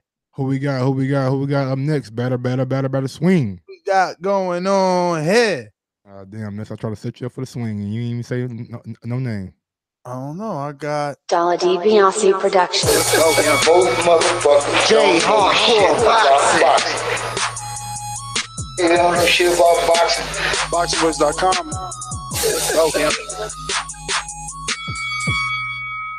What up, OG J Hardcore? Man, what's going on, homie? Yo, what's up, fellas? What up? Man, What up? Got a lot going on in the show today for sure. I mean, you talking about dropping a lot of product on a nigga today, man. There's a lot going on. But, I'm up for the OGs, man. I still say that Dillian is ducking Ortiz, man. He don't want that old man work because he know what's going to happen to him, man. Like happened a long time ago on November the 5th when George Foreman knocked out that young boy. They remember, and they ain't trying to see it happen again. That's why they don't want that old man work whatsoever. But, it is what it is. Also, that 24/7 or All Access or whatever, that shit was whack, man. I'm going to be truthfully honest, man. That bored the hell out of me. That was How was it whack though? Like what didn't you like about it? You wanted some more smoke. I can't even give you what I liked about it. I mean, it just, I guess I'm used to seeing fire, man, and that was just a bunch of stuff that we done seen 100 times up until now. It wasn't nothing new whatsoever except the cheese line that Manny had going on. They made him look like a saint. And, you know, the only thing I thought was funny, they was like King and Joker. I thought that was hilarious. That was disrespectful, you know, bro. I thought about it too. I sure thought about it. I'm like, damn, was that too far, Joker? But I mean, when you leave a trail, like that, I mean, you give people ammunition. Not saying that it's right, but you give people ammunition. But that was, to me, in my opinion, bad taste. Oh, yeah, it was, but it is what it is. Hey, when y'all was talking about that 100 million, I'm gonna tell you what I got out of it. I think that's how they sold Broner the fight, man. It was like, you know what? We're gonna probably pay you this right now, but don't trip about the flat what we giving you right here, because the pay-per-view upside, if you and Manny do 1.5 or y'all do 2 million, you can get up to 100 million. I think that's what they sold him on, and that's why he keep yapping 100 million. I mean, but that's just my thought on it. But we know goddamn well ain't nobody paying Broner 100 million guaranteed money. I mean, Al Heyman is a hell of a businessman, and he wouldn't waste his money like that. So, you know, Broner can sell that shit to whoever want to believe it, but I'm definitely not going to believe it. But listen here, fellas, that's pretty much all I got right now, man. I've been enjoying the show. And as I always say, please don't shoplift the show. It's too much free stuff out here. Pass it on, give it to somebody, share the show, smash the like button, go on to Patreon. You can start up as low as $3. You don't have to shoplift. You can do anything. I mean, smash the like. It don't make a difference. But that's my call, fellas. It's always a pleasure. Y'all take it easy now. Man, big ups to our new mastermind, Jay Hardcore, man. Definitely. Speaking of, we've got to 25% on. Oh, we 25, baby. We Asian in dog ears and shit. Yeah, shout out to both Rick and Jay joined us as masterminds, and I'm pretty shout out to Rick too. My bad. They're enjoying all that goes on in there, right? I mean, it's definitely lit. Let's see what we got. Looks like it is Detroit Stainless on the boomerang status. What up? Straight to the point for those with attention deficit. I'm so repetitive, so I gotta repeat. Stainless from the streets to the deep. I'm coming with that heat. All you need to know about me, I'm coming with that heat.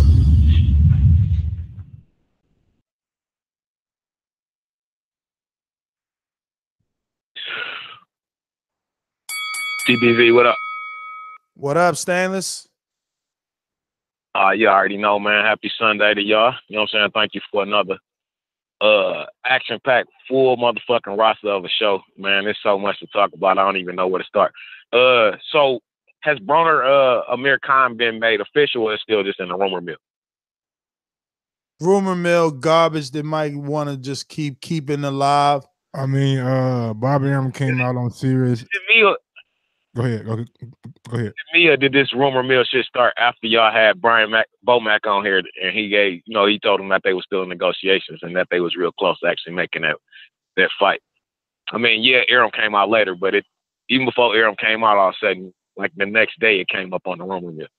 You know what I'm saying? Like on Instagram and shit. Well, Keith Idek, the head writer over at Boxing Scene, extremely credible, has been putting stuff out saying that it's pretty much almost done. But Mike was saying Bob Arum's been saying stuff on the Sirius XM interview he did over at Jerry Cooney, was like, it's not complete, but it's something they're working on. He got his team working hard on it, he said. Yeah. Well, fuck that. I ain't hear it from the boxing scene. I heard it from the boxing voice first. So that's where I'm going to take my information from. Even though it is still a rumor, I heard it here first. Not from Bob Arum. I heard it from Bomac on the boxing voice when y'all was doing them interviews, man. So that just go to show, man, y'all ahead of the game, like I keep saying. First off. Second, Dillian Whyte, AJ, I don't give a fuck, man. Them niggas over there smoking that sheep wool. I don't know what the fuck they over there on, you know what I'm saying? They got pine water in their barn and shit, you know what I'm saying? Because they don't want no real smoke, man. So, you know what I'm saying? they can go on with that, man. What else y'all got? AJ and Big Baby Miller, possibly MSG, New York. Man, that sound like some bullshit. You know, you want to come after Big Baby. You know what I'm saying? He want to come to MSG for Big Baby, but he's scared to come to motherfucking States of Wilder, man. Like that, I'm tired of that shit. You know what I'm saying? I hope that ain't all the news, man. I came in about 10, 15 minutes late. As usual, I got called into work, so I'm at work. You know what I'm saying? Listening to the Boxing Voice. Fortunately, I'm not a shoplifter, so you know what I'm saying? I got privileges such as jumping the line in front of everybody else. You know what I'm saying? So I like to use that shit to my advantage. As far as everything else, man, you know what I'm saying? Just keep up the good works, fellas. You know what I'm saying? I'm gonna get off on this first one because, like I said, I am at work. But I just wanted to take 5 seconds out of mine to say thank y'all for all the work y'all doing, man. Keep it up. You know what I'm saying? Keep going hard because ain't nobody doing it like the Boxing Voice. As I always say, please make sure you push the thumbs up and share this in every episode of the Boxing Voice podcast. TBV for life. Fellas, peace. Thanks for calling in, Stainless. As always, we're going to go out to JD in Texas. Boomerang status. JD, motherfucker. There's a lot of things I like to move, so just try to get on my game on boxing. I don't know why they gonna call me, because I'm a 54-pounder, but I have a brother that's at 160.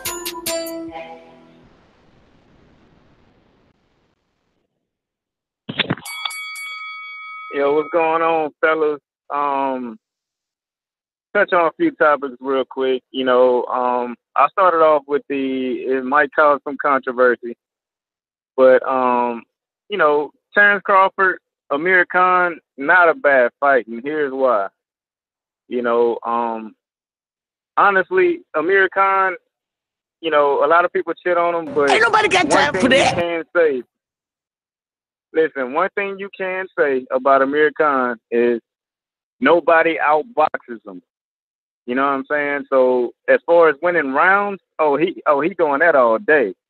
You know what I mean? And same for Terence Crawford, and I think that leads for a good fight. You know, matter of fact, I think he gives any welterweight a good fight except for Keith Thurman, because we already know Thurman got that one-time power. You know what I mean? And that's a recipe for Khan going to sleep. But other than that, I mean, I see him fighting a Sean Porter. You know what I mean? I see him fighting you know, all them top guys. So I wouldn't just shit on Amir Khan like that. You know what I mean? Moving to Dillian Whyte, I shit on him enough. You know, he came back from beating this guy that's not even in the top 10, Chisora. You know, he got a, you know, lucky punch, whatever. You know what I mean? But as far as his next fight, shit. I mean, Ortiz makes sense. You know, Big Baby Miller makes sense. You know, see where they at. And then the winner out of that fight, you know what I mean? Either fight, Miller or Ortiz. Well, then that's when you get your shot. You know what I mean? You can go fight if you beat either of those guys or both of them. Shit, ain't nobody saying that. You can go fight Fury, Joshua. You know what I mean? Or Wilder, whoever. You know what I'm saying? But you can't just beat Chisora, a guy that ain't even in the top 10, and think that you're doing something. You're not doing nothing. You know what I mean? Yes! But anyway, it was another topic that Pacquiao, that shit.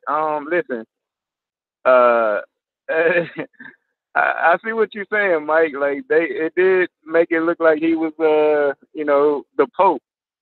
But you know, hey, listen, man, that's gonna be a good fight, man. Javi called in shitting on Pacquiao. We know why, because AB is his boy. You know what I'm saying? Go on and use your mastermind and pay me my $50, Javi.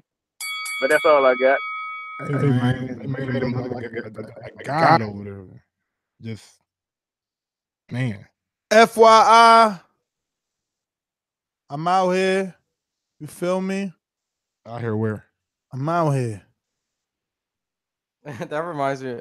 I saw Danny's Instagram, our Danny's, and he kept saying, "You feel me?" You saw that, Mike? Yeah, You man. feel me? That's what he said that so many times. That's what I thought of what he said. Goddamn Danny boy. Hey, Danny make it seem like he lived like a fucking rock star, man. Every fucking night he out here eating crab legs with the baddest chicks, you know what I'm saying? Got everybody in the car jamming out. I'm like, damn, Danny, why you ain't hit me up, homie? You know what I'm saying? Let me get a FaceTime right quick or something. You know what I'm saying? Looked like Danny went to Girls Collection one night. Exactly. They don't call him ring walk for nothing, B. I know, man. I see. Ring walk, man. You gotta know who you dealing with. Yo, so let me get out to KO'd on the boomerang status. KO. Yo, what you saying, guys? What up? Yeah, man, it's almost 2 a.m. in the UK, and I'm sitting down here listening to you guys. That's how quality your Big ups, baby. Big ups to you, homie. Thank you, brother. Thank you. You know we appreciate it. Yeah, all right, let's get to it. So I'm gonna talk Dillian Whyte, I'm gonna talk AJ, you know, those are my guys, you know, I'm the UK ship, according to Ness, innit? Anyway, Dillian Whyte. So I think that, you know, the names that he mentioned, obviously he's a pay-per-view fighter right now, but I think that he's the kind of pay-per-view fighter that still needs a dance partner. I think really, if you think about the heavyweight division, only AJ is the only fighter that can do a pay-per-view and doesn't really need a dance partner. I think everyone else really needs a dance partner in order for them to do successful pay-per-view. So Dillian Whyte is thinking, well, if I'm going to do a pay-per-view and I need to fight someone, then those things he mentioned are the only people that he could possibly do a pay-per-view fight now with.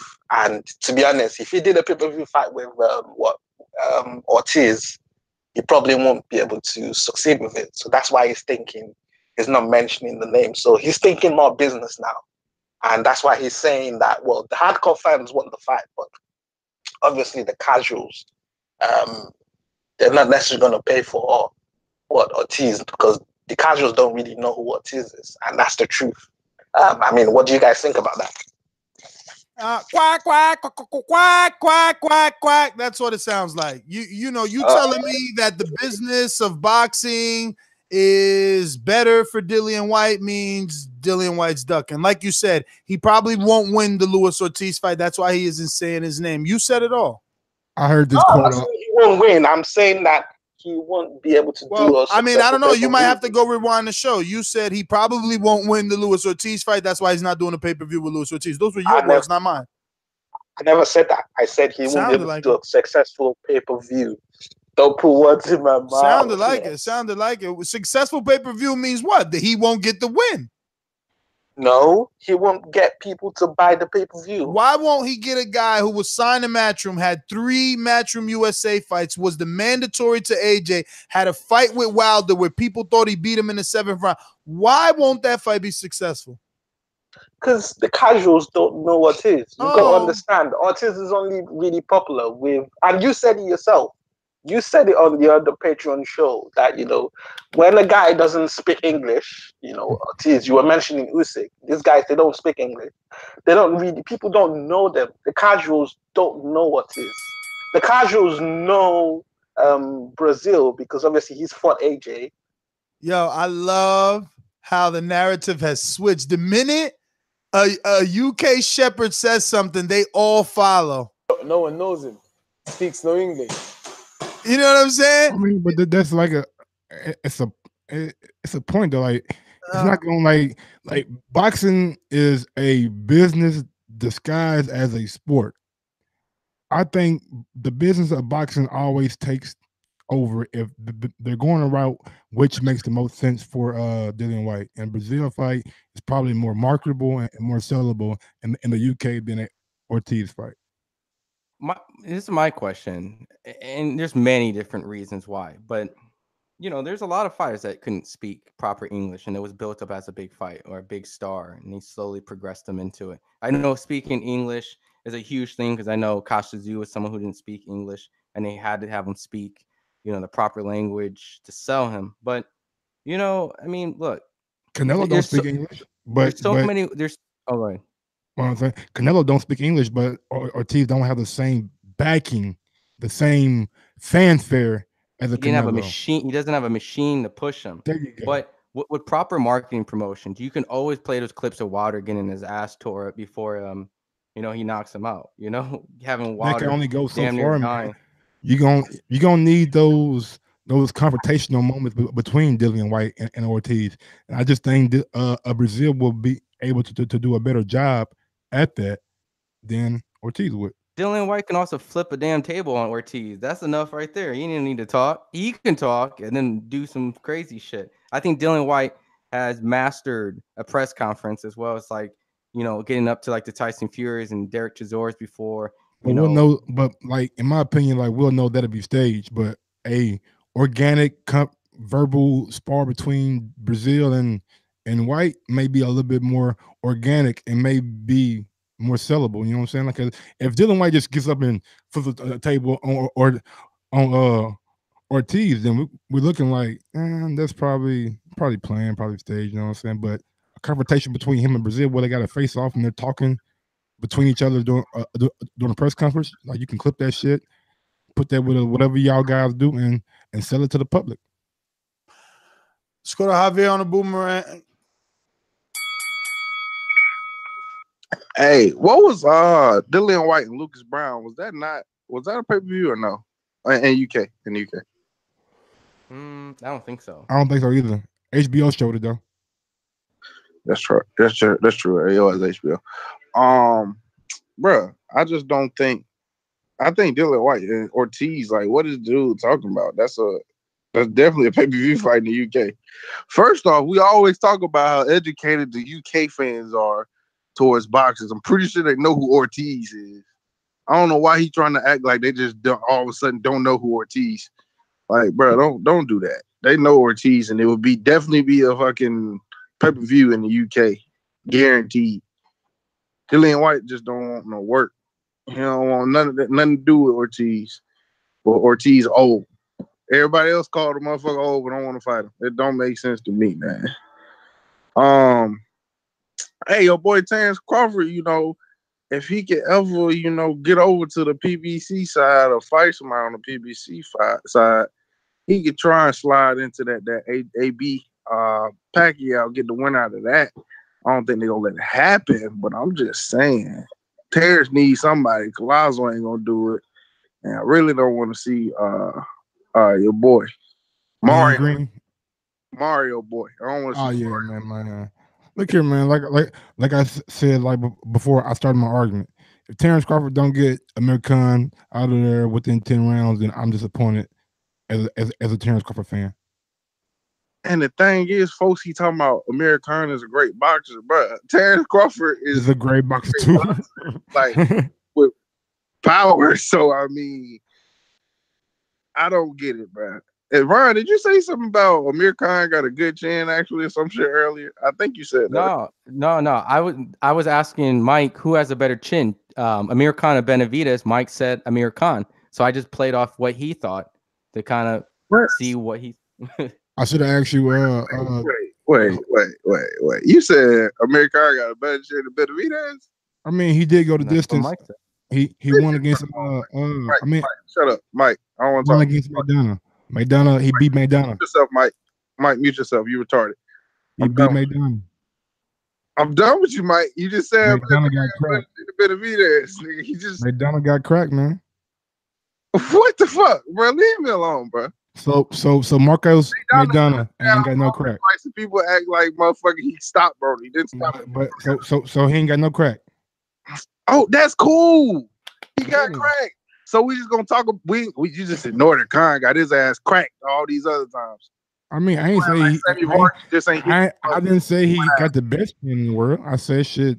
With the level of competition that he's fought, Khan has a better chin than Benavidez because Benavidez only top level guy is Bud. Listen, if you're calling in, you have to press 1 in order to be on the show. So I don't know. If you fucking listening right now on fucking YouTube, and we got 389 people listening, but only 189 thumbs up, do not get it. It's like literally like scroll down, tap it, and that's it. We out here working. Damn. Ladies and gentlemen, I'd like to introduce to you a young fella, and he comes from the Magnolia.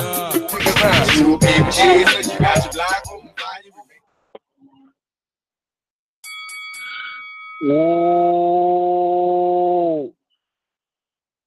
See, bro.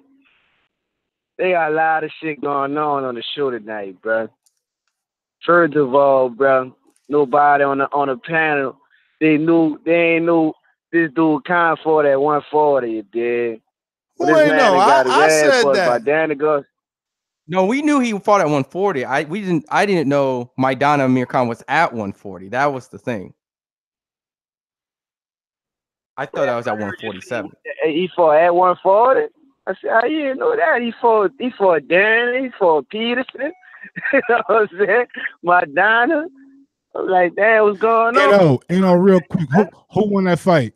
Khan or the Mutt Peterson?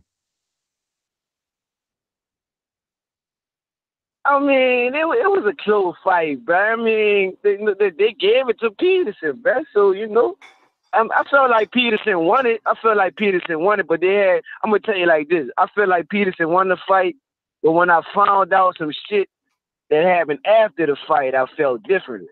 That's what I'm talking about, because he's been on this shit. He got popped, right? But Peterson won that fight. He won the fight, but the shit that I found out after was, you know what I'm saying? But moving on from that, bro, I'm about to end the other discussion y'all having about this dude Khan chin. Man, everybody in boxing got a better chin than Khan, man. Let's not talk about Khan and no chin, no move. Don't compare him to nobody. You know what I'm saying? Because I don't care who he outbox. He can do all that crazy shit and all this and that, man. As soon as you touch him on that glass jaw, that's a wrap.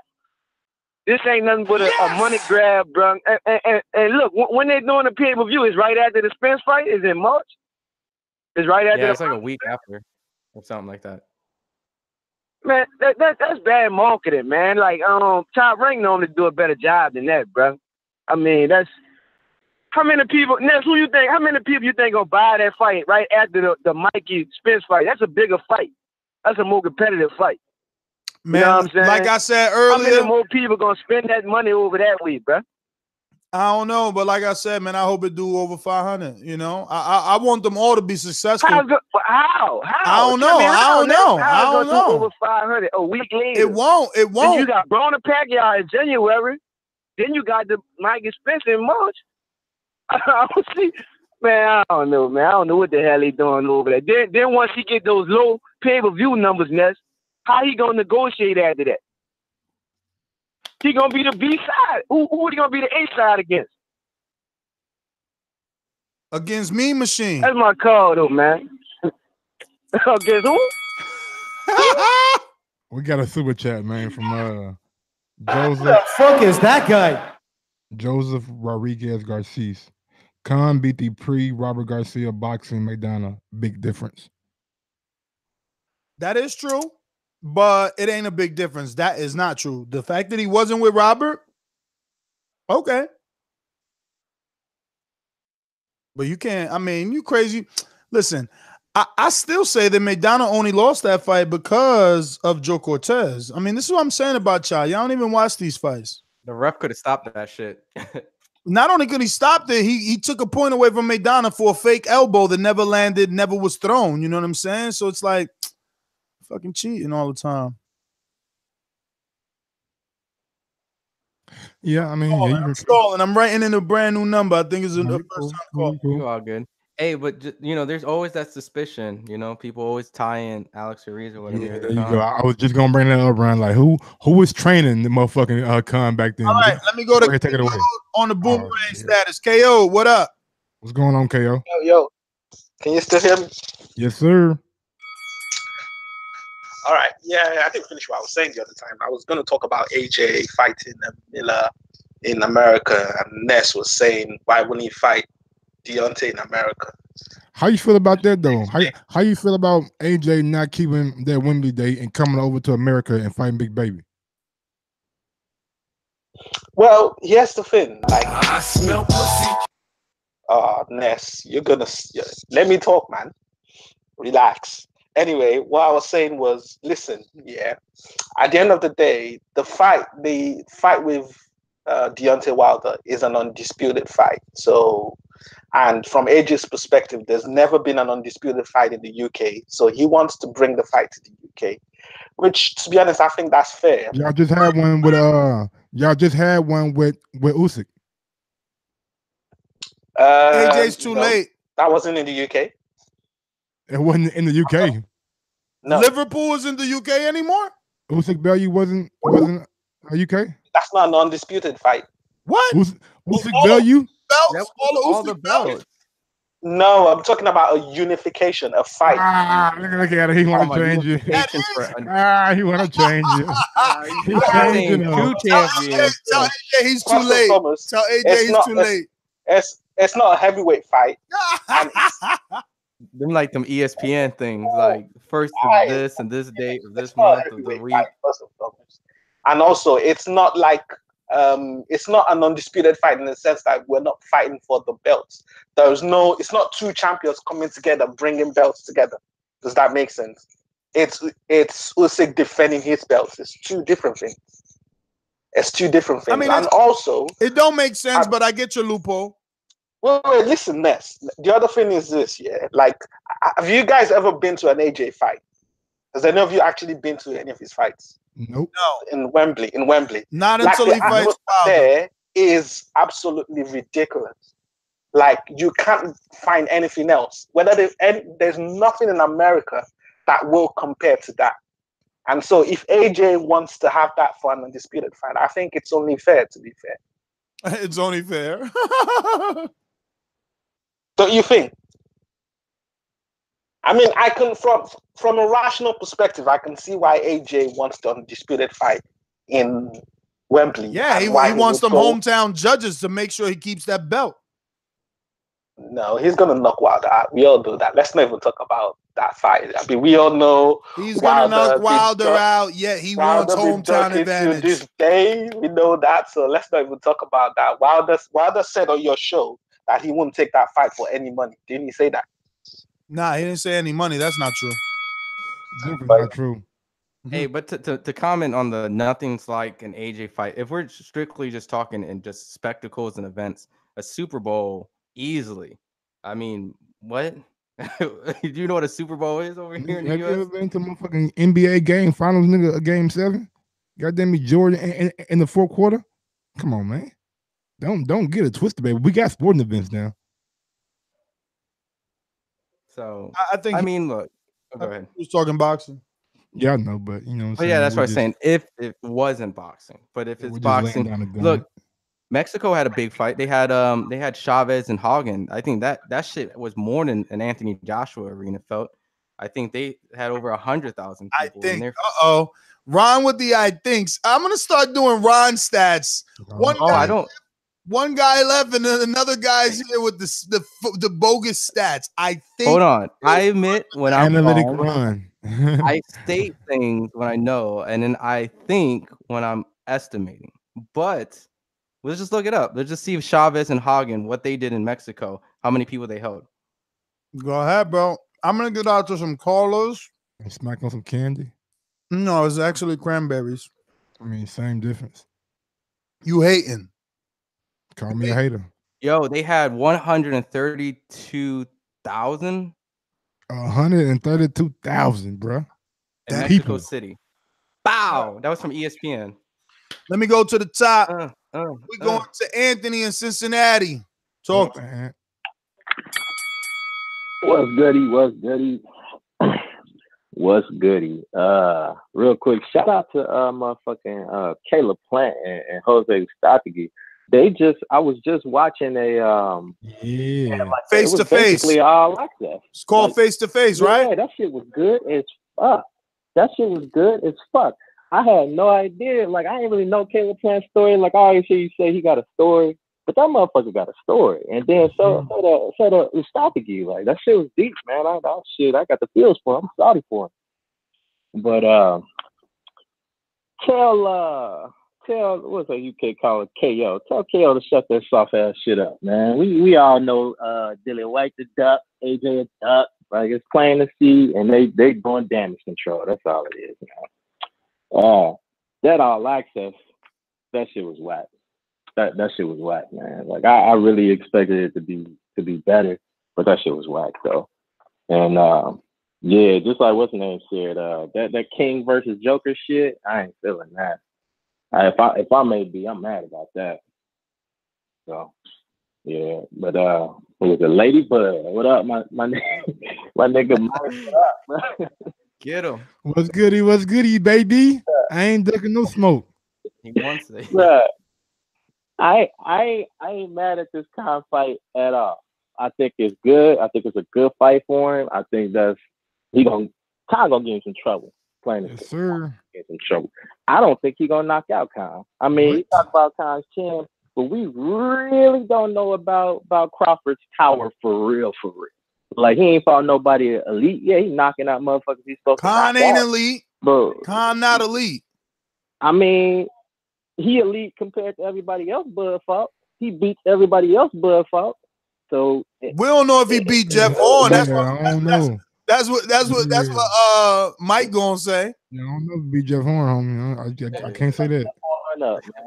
All right, he gonna start throwing shit 5-6 punch combinations, and Jeff Horn gonna catch you that with a hook. Maybe. Nah, I doubt that. But right. it's good though. Like, I'm happy for that fight though. But what was something else I was gonna say? I forgot. I forgot. Anyway, Border War. Dillian Whyte. I want that shit. I want smoke. Sign up. Oh yeah, Dillian Whyte. He trash. He ducking Ortiz, man. He ducking Ortiz. Plain and simple. And we already know what the UK public is like. They know boxing. You know what I'm saying? So they know who Ortiz is. That's a built-in duck just for him. He's beating up all these pregnant motherfuckers. He ain't trying to fight the old man. He don't want no smoke. They don't want no smoke. I got one of my friends who listened to this shit today too. She an AJ fan. She ain't gonna like it. But all right, y'all. And thanks for calling in. We're going to Troy in Baltimore.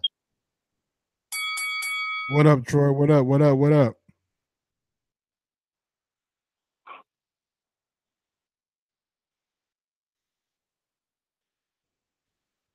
Rod 870. What up, Pine Bluff? What up, bro? Yeah, man, I'm gonna touch these three topics real quick. With Dillian Whyte, it's crazy that he say Ortiz doesn't have enough following when you, I, and everybody else know that when Ortiz almost beat Wilder and hurt Wilder like in the 7th or 8th round, everybody in the UK was watching that fight, praying and hoping that he knocked Wilder out. So that fight alone got Ortiz enough, I guess you could say, popularity to go over there and have a pay-per-view fight with Dillian Whyte. Next thing, Amir Khan. I'm with Ness 100% on that. Amir Khan has a suspect chin. Anytime he's ever been in a fight is when he's in a fight where he's overwhelming fighters and they can't get off their punches and touch him. But you and I know Crawford is so skillful, he's going to touch him early, he's going to touch him often, and Amir Khan can't take too many punches. It took Mike Donna 10 rounds to catch him clean. When he caught him clean, he barely survived through the fight. So I see it as a good fight for Amir Khan, but I wish Crawford would have took on a better challenge because I already know how that fight's going to end. Last thing, Ness was also right again. We talking about the 24/7. I watched it about 30 minutes before the call. What I saw in there was Pacquiao made look like a god. He's saving his people. He's running for Senate. He's more laid back. He's more thoughtful. And Adrien Broner looked like Coon to me. He's on there spending money. And Mike, you said he has plenty of money. He's not making, he's making money, but as much as he's spending, he's not making that much money. Don't forget, he has a lot of kids. And I don't know how many different baby mamas, but that's child support also. He has to save his money. He has to be smart with his money. 8 in the Porter fight. Ken said 8. Exactly. And you got to think about those. So unless he's making Floyd Mayweather money, he's not making enough money to have that same lifestyle by doing clubs and all that. It was just pitiful to see him on there and be portrayed that way, because that's a stereotype of the black man in America, especially black athletes. They make $10 million and they spend $8 on jewelry and cars, and then they have 5 baby mamas. And that's what they portrayed in that 24/7. It was cool, but I didn't really like the portrayals. I wish they would have showed more of the boxing and more of the skills versus showing how one man has got his business in order and the other man is pretty much a black athlete in America spending all his money. That's my call, man. Y'all take it on. Everybody hit the like button. Rob, man, thanks for calling in. I was going to say real quick, I thought the best part about Broner was when he told his jail story, when he was in jail, and how he wanted to be like, you know what, when I get out, I'm going to do boxing. I think they need more of that, hopefully in the second episode. Man, how many times could you tell that story? I mean, just saying stuff like that to humanize him, you know, get you to kind of want to root if you want for that, because he's the underdog. You don't really, bro. Even that clip of him being like 5 years old to my, if I wasn't here, I'd probably be out stealing cars. Man, how many times we seen that shit on Showtime and HBO? Like, come on, man. I'm tired of this bullshit. Only Mike falling for this bullshit. Mike and all the rest of the casuals. Yes, sir. Casual Mike, sign me up. Hating ass Ness, sign him down. PPV. No doubt. Yeah, I like what the last caller said, man. He right, AD. He look like a fucking clown. He looking like he just in it for a cash out payday. I think he don't think he got no chance of winning that fight. I got AD knocking him the fuck out. He'll probably be working at my gym here in Cincinnati after this shit over with. AB in shape, bro. You ain't see his picture on IG? Nigga, he ripped and ready, nigga, for motherfucking Manny Pacquiao. He always in shape. No, shit, he ain't always in shape. He never not been in shape. Man, he crazy. I seen a nigga have a belly. For his fights, Mike. I'm talking about fight night, he's always in pretty good shape. He just ain't got the skills to be Pacquiao. I don't even know if he's debating that shit. But as far as Khan and Crawford, y'all tripping on that one too. Talking about that's gonna be a tricky fight, man. Bud gonna fuck him up. Like Khan still fight like he in the Olympics, man. 7-8 punch combinations going straight back. Yes! Man, Bud gonna turn that shit and knock him the fuck out, man. It's gonna be slow. It's gonna be real slow. That's easy work for Bud, but I understand the politics. You can't get no better fight than that. But hey, Ness, you always saying that you better not duck me, son. Shit. Then you better not duck me, son. You better not duck me, son. Did you say he was referring to Pauli Malignaggi when he was saying that shit? Yeah, he was. Yeah. What? Pauli Malignaggi like that? 140 moving up to 147?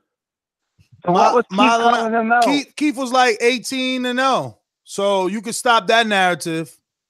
And at 17-0, he had a signed fight with Marcos Maidana, who you could just Google. This is my keyboard right here. You could just Google, and it will tell you that Maidana's quote is, Keith ain't no tune-up. He was supposed to fight on Broner's undercard. I help you further, because you from Cincinnati, too.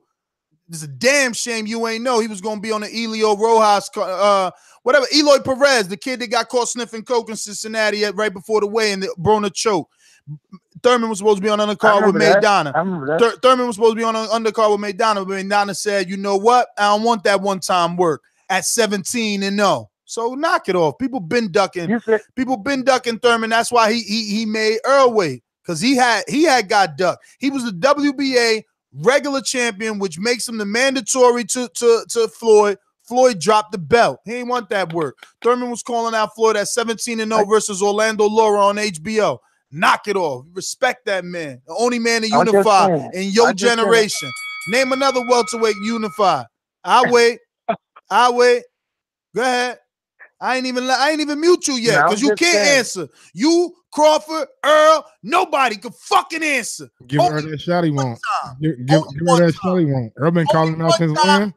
Earl been calling him out since he was fucking 19-0, 18-0. Been yelling keep Thurman name. Cool. Mike, Don't call him one time. Call him fucking 2 times. He did it twice. Did it twice. Fight Earl, call him no time because he ain't gonna have no belts. You a hater. Fight Earl, he ain't gonna have no belts left. You a hater. You know it. That's why he ain't gave Earl the damn shot yet. You know it. This portion of the show we call In the Know, presented by my brother. Yo, you know it ain't no show without Info Joe in the building. What's up, my boxing brothers?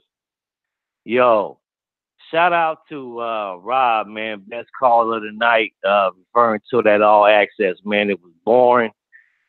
Did make Pacquiao look like the Pope. Shout out to Pacquiao for doing what he doing, man. I'm just saying that the whole narrative, it made it look like Broner was the typical hood dude, you know what I'm saying? Didn't go into no depth into his mind. You know, I don't know. Shout out to Rod. I follow everything he said when it came to that point. Looked at real coonish at some points. But, hey, man, we got to start getting back to pay-per-views or 60-40 or 50-50 fights, man. We are beginning as a whole, as a boxing community, are starting to turn into sheeple, man, because although I understand Crawford's position, he had to take the Khan fight. He needs that scalp. It's about having a name. But all of these fights, man, just because the A side is big, they don't all have to be pay-per-view fights, man. Now, come on. Give me a 50-50 fight or a 60-40 fight. I'm not mad at Crawford for this fight.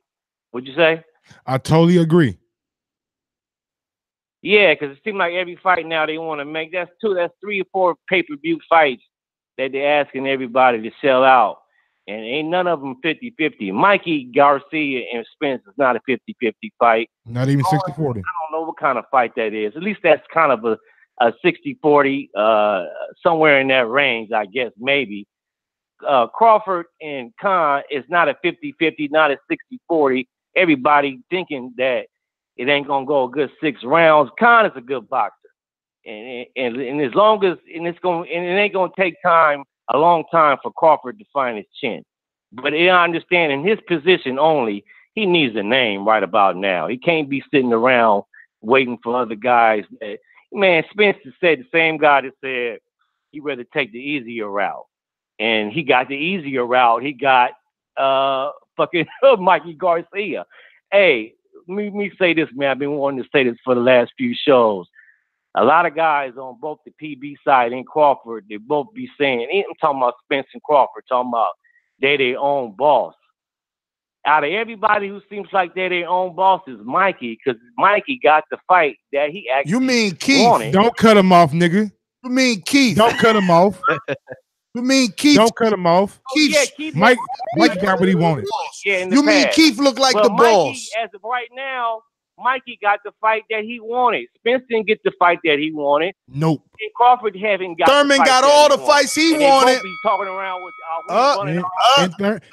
and Thurman got all the fights he didn't want either. He got all the fights he wanted. And the ones he didn't want. And the ones he didn't want either. You know what? Someone just pointed out in the fucking chat, bruh. You so brolic. You and your man, you got his number. Text him. Tell him stop doing whack-ass business with Khan. Why he about to put himself in a situation right now, Ron? Because he know in one fucking week, Keith one-time Thurman is available. He don't want none of that smoke. Why wait? Why fucking wait? Let me lock myself into some fucking whack-ass fight and whack motherfuckers like Mike gonna keep bigging it up. What Keith been saying, bro? Yeah, Mike, go ahead. Do that. I knew you were gonna say do that. Keith been saying 2019 is my comeback year. It's my get back year. I'm not looking to motherfucking unify. I'm trying to get back and get in the sport and get my groove back. Get the fuck out of here, bro. Yeah, off of money. Mike wasn't letting down. That's how you approach that. Listen, hey Ron, last I checked, if we gonna go off of what's being paid, right? Last we heard, Keith got $2 million. I'm going off a nigga words. Offer him that $5 million. You good as your words we say, nigga. Offer him that $5 million. What you say, nigga, you mean. Every interview he been in. The same shit. Look, same shit, different channel. scared. You scared. Scared of who, bro? I want to see them unify. I would love Keith Thurman fucking Terence Crawford. I love that shit because he fool. Why you saying all this negative shit? Why you ain't saying you right? I'm saying what Keith said, nigga. I'm right. I'm saying what Keith said. What your boy said. You dogging motherfucking Thurman? I mean, you dogging Crawford? In the air. I'm going out what Thurman said, homie. He's scared. Here we go. Let's call it, homie. Hey, real quick though, this was no. You gonna yell and shout? I ain't done. I ain't even done. Okay. I ain't even done. Listen, Ron, the bottom line. Let me listen. Listen, he offered Khan. The goddamn shirt say nigga savage. Nigga, let's go. Savage. That shit ain't even spelled right. He offered Khan $5 million on pay-per-view with no belt and no chin. I dare him offer Keith a real offer because Keith still got a belt. He still has a belt. This could be a unification pay-per-view. Offer some real money to make Keith at least think about it. That's all I'm saying, Mike. Please, Bob. Please, Bob. You hear him? You hear him, Bob. You hear him. Please. Please offer Keith Thurman an offer. Make Keith Thurman a offer. Repeat that. No, fuck Khan. Make Keith Thurman a offer. Yes. Oh my God. What you talking about, nigga? Blood ain't ducking no work, bro. What you talking about? Has Keith got any offers before from this? If not, he ain't getting no offer because of what he said when he came out. Hey, hold on. I'm gonna be out. Said, I'm gonna be out in New York. Let me go when I go to that press conference and all those meetings. Let me go ask Keith. Let me go ask Keith if he got any offers, and then if he playing that motherfucker, don't you better not duck me, son. Play that nigga. 2019 is my get back year. 2019 is my get back year. Play that shit. I just want to know if they got offers. I just want to see if they got offers. I want to see if he be interested. I'll play that shit, nigga. Yo, listen, Mike. That's all good, but you sound like the UK people that say, yo, Big Baby said he don't want to fight Dillian Whyte. Then next week he says he does. Forget about that. You and I know, stop. We ain't got to go back and forth. There's plenty of callers we got to get to. All of us as hosts need to agree he should wait the 20 days. Literally, it's 20 days. He fights on the 26th or the 16th. 26. I totally agree. He should wait those 20 days. That's fucking right. Offer. Everybody tag Thurman and say, wait 20 days. Send fucking Thurman. Hashtag wait 20 days. Not tag Thurman. Tag the other guy. The other guy that needs to send the offer because we all know Thurman got options. The other guy is the one whose biggest fight is a dude that got so many holes in his chin is ridiculous. You know what's funny? I just read this in chat. I gotta give Fresh BX the credit. It was funny. He said, for Crawford fighting Khan, you're paying for the name. It's like buying Gucci. Exactly. Yeah, of course. That's all you could do. But that's what they've been doing. They've been paying dudes to move up and anything to fight this dude. Like, I mean, look, whatever. It's whatever. If y'all happy with that, you're happy with that. Like, I'm good. I'm gonna keep the phone lines moving. We're gonna get to Solimon. What up in the UK? What's going on, homie? Yo. See me, yeah. It's you, B. All that motherfucking static and shit, nigga. I know, he got a fucked up connection and shit. Motherfucker got the motherfucking long ass cord or some shit. Yo, can you hear me? Yeah. Now you good. Alright. No, you got some fake Solomons and shit. And, we got fake Solomon, fake voices. In that Patreon. Dillian Whyte, yeah, he's the guy in it. He's the true champ. He will be anyway. He's the next one to blow. Everyone's ducking him. AJ's ducking him. Wilder's ducking him. Dillian Whyte, he's the stupid. No. AJ's ducking somebody he knocked out. Yeah, right. No, man. But no one wants it with Dillian right now, bro. Your man's been ducking Dillian for over a year. He's had the belt for your man's belt, the WBC. You know that's a fact. Dillian, he don't care about pay-per-views. His first pay-per-view was Joseph Parker. That Lucas Brown, that was just on a normal scatting. Yeah, I don't know, man. He's ready. Your man's the one that's ducking, isn't it? I think AJ, he might be taking Big Baby. And I don't even know who your guy's going to fight. I think your guy's going to fight Brazil. I don't think he wants Fury. But no one's scared of Wilder, man. Like, definitely not Dillian Whyte. You played yourself. Yeah, we'll see in it. Why don't one of you guys take on Dillian, innit? What's it, Mike? Yeah, You see, last I checked, Dillian don't want no Ortiz work. He ain't even try to mention him. Bruv, I swear to God, Big Baby didn't want to let Joe dress. That's a fact. Yeah. But anyway, you see, Mike, you see how Ness just roasted you, about Bud, innit, That's what happened. No, I ain't see that, homie. I don't know what you watching. If you, I don't know what you watching, man. This ain't. Tell him 5 fights. I mean, this always lose though. Others fault. Every debate. Bro, if you take out Ortiz and Fury, name me 5 other guys that are Wilder's fault. You talking to me or you talking to Casual 2.0? He trying to put you on the spot. All right, put me on the spot. You talking to me? What's in the boxing voice? Let's go with Stavern, Areola, Spuka. Trash. That's trash. What was the question? I wasn't even listening. He said, "What's Wilder's best wins resume?" No, he's saying name 5 other opponents. This is the same shit we say about Terence. And a common opponent with your boy Anthony Joshua, Eric Molina. That's 5 for you. At least he's. Yo, you gonna answer, Mike? I did answer. I named 5 of them for him. Like, it was easy. Yeah. Hello? Dominic. Hello?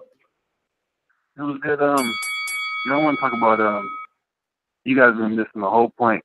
And I respect Dillian Whyte saying that Luis Ortiz doesn't speak Spanish, but I think Luis Ortiz should fight Povetkin because Povetkin don't speak English either. I mean, Luis Ortiz doesn't speak English. So I think they should fight, and then Dillian Whyte should fight Tyson Fury, both dudes who fought, bum ass, what's his name? Chris Chisora. And then Tyson Fury is obviously ducking. So Deontay should just take his little mandatory. And then obviously Anthony Johnson's gonna fight Dillian Whyte. Baby Miller. That's what I think. Does that fight make you happy? Big Baby Miller versus AJ? Yeah, it doesn't make me happy, but we already know that Deontay Wilder got an ego, and ego kills, and Eddie Hearn got an ego. So unless Eddie Hearn want to fight Deontay Wilder, yeah, why not? Let him keep on doing what he does. Well, all right, Dominic. Going to Noah. Cali, talk to me. Just go with a TBV. Just signed up on Patreon today, like 20 minutes ago.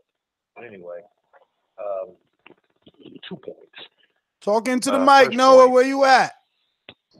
You hear me? Yeah, now we do. All right. Sounds like you was across the room, my nigga. First point. Hey, man. You wait your turn, Mike. I'm going to get to you. Oh, here we go. Let me be quiet again.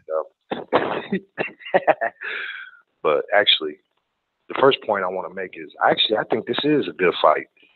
Do I think Amir Khan chin is extremely suspect? Yep. Mike, was you tripping when you said Benavidez Khan got a better chin than Benavidez? Yep. You smoking rocks. But one of the things that you got to understand with Khan is that he's susceptible to people with one punch power knockout. Not accumulative punches like Madonna and them. So we're gonna see what Bud is made of. If Bud can sleep him, man, Maidana had him out, man. Maidana had y'all better go watch that fight. I just watched the fight Thursday. All right, well then you know that he got saved by Cortez. Any fucking ref stops Khan on them ropes like that. Bruh. If we're gonna give Fury the same shit, you got to give him the same shit, bro. Fury is different. Fury's different. He went down. Fury went down, so he had the opportunity to get up. Khan never went down. He was just on the ropes doing nothing. Fair, he made it out though, so you can't say he didn't. He made it through the 12. He's drunk. He was drunk. I ain't gonna say he wasn't. He was in trouble, but he found a way to make it through. But what I'm saying is, if you don't turn his lights off, because he recovered, but if you don't turn his lights out, then that's the problem. So we finna see what kind of power Terence got. That's all I'm saying. It's a good test, and it's a good fight to watch. Pay-per-view, I might have to bootleg stream. I don't know. Can't do it. I mean, like real shit, bro. They should not make this fight a pay-per-view fight. Make it free for the public. Then that's how you build off.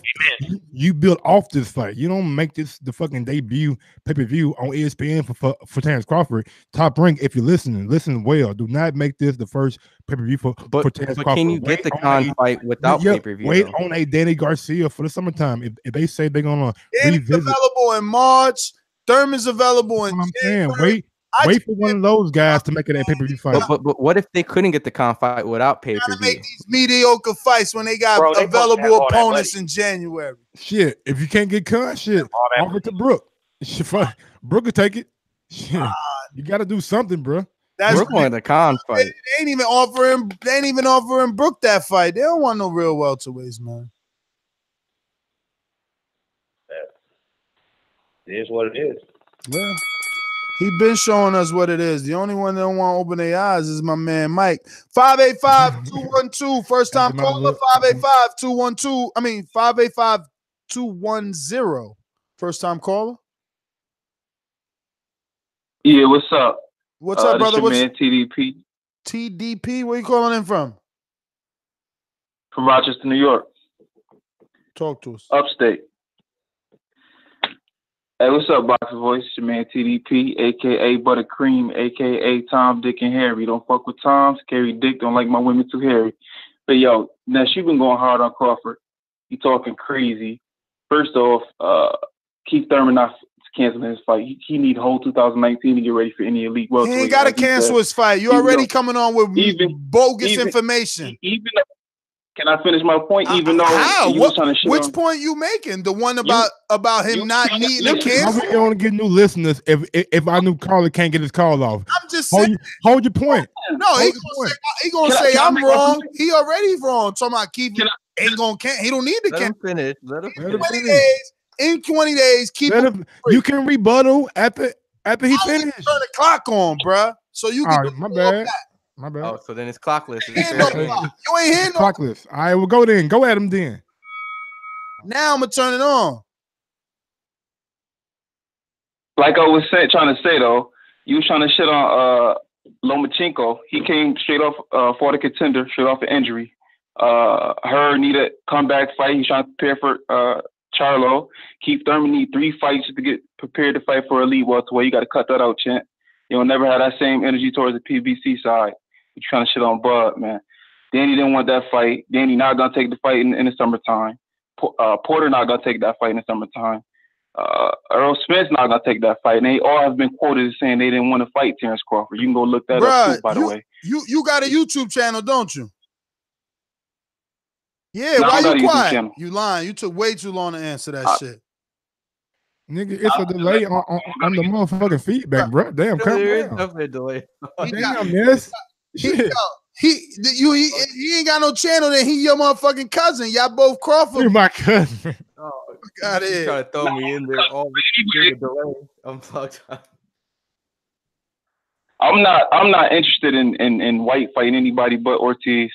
I really don't even care. At this point, they all acting like hoes. Wilder might as well go ahead and take that mandatory because Fury don't want no smoke. And everybody complaining about the All Access. Man, that's how Broner act.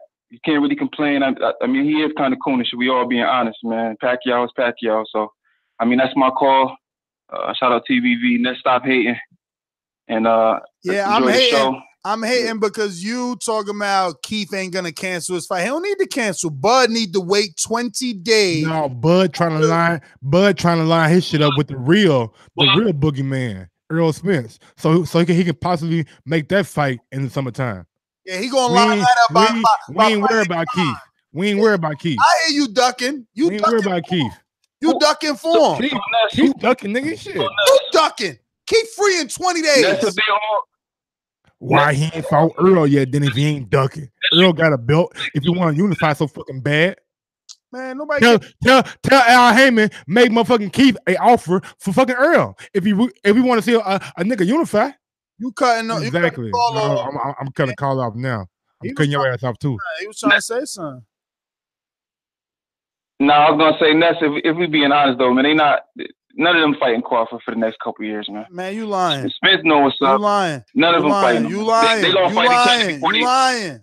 So is there been? Bro, I ain't even look. I gave you mad extra time. I don't even know why I'm doing this. Why am I giving you extra time? You lying.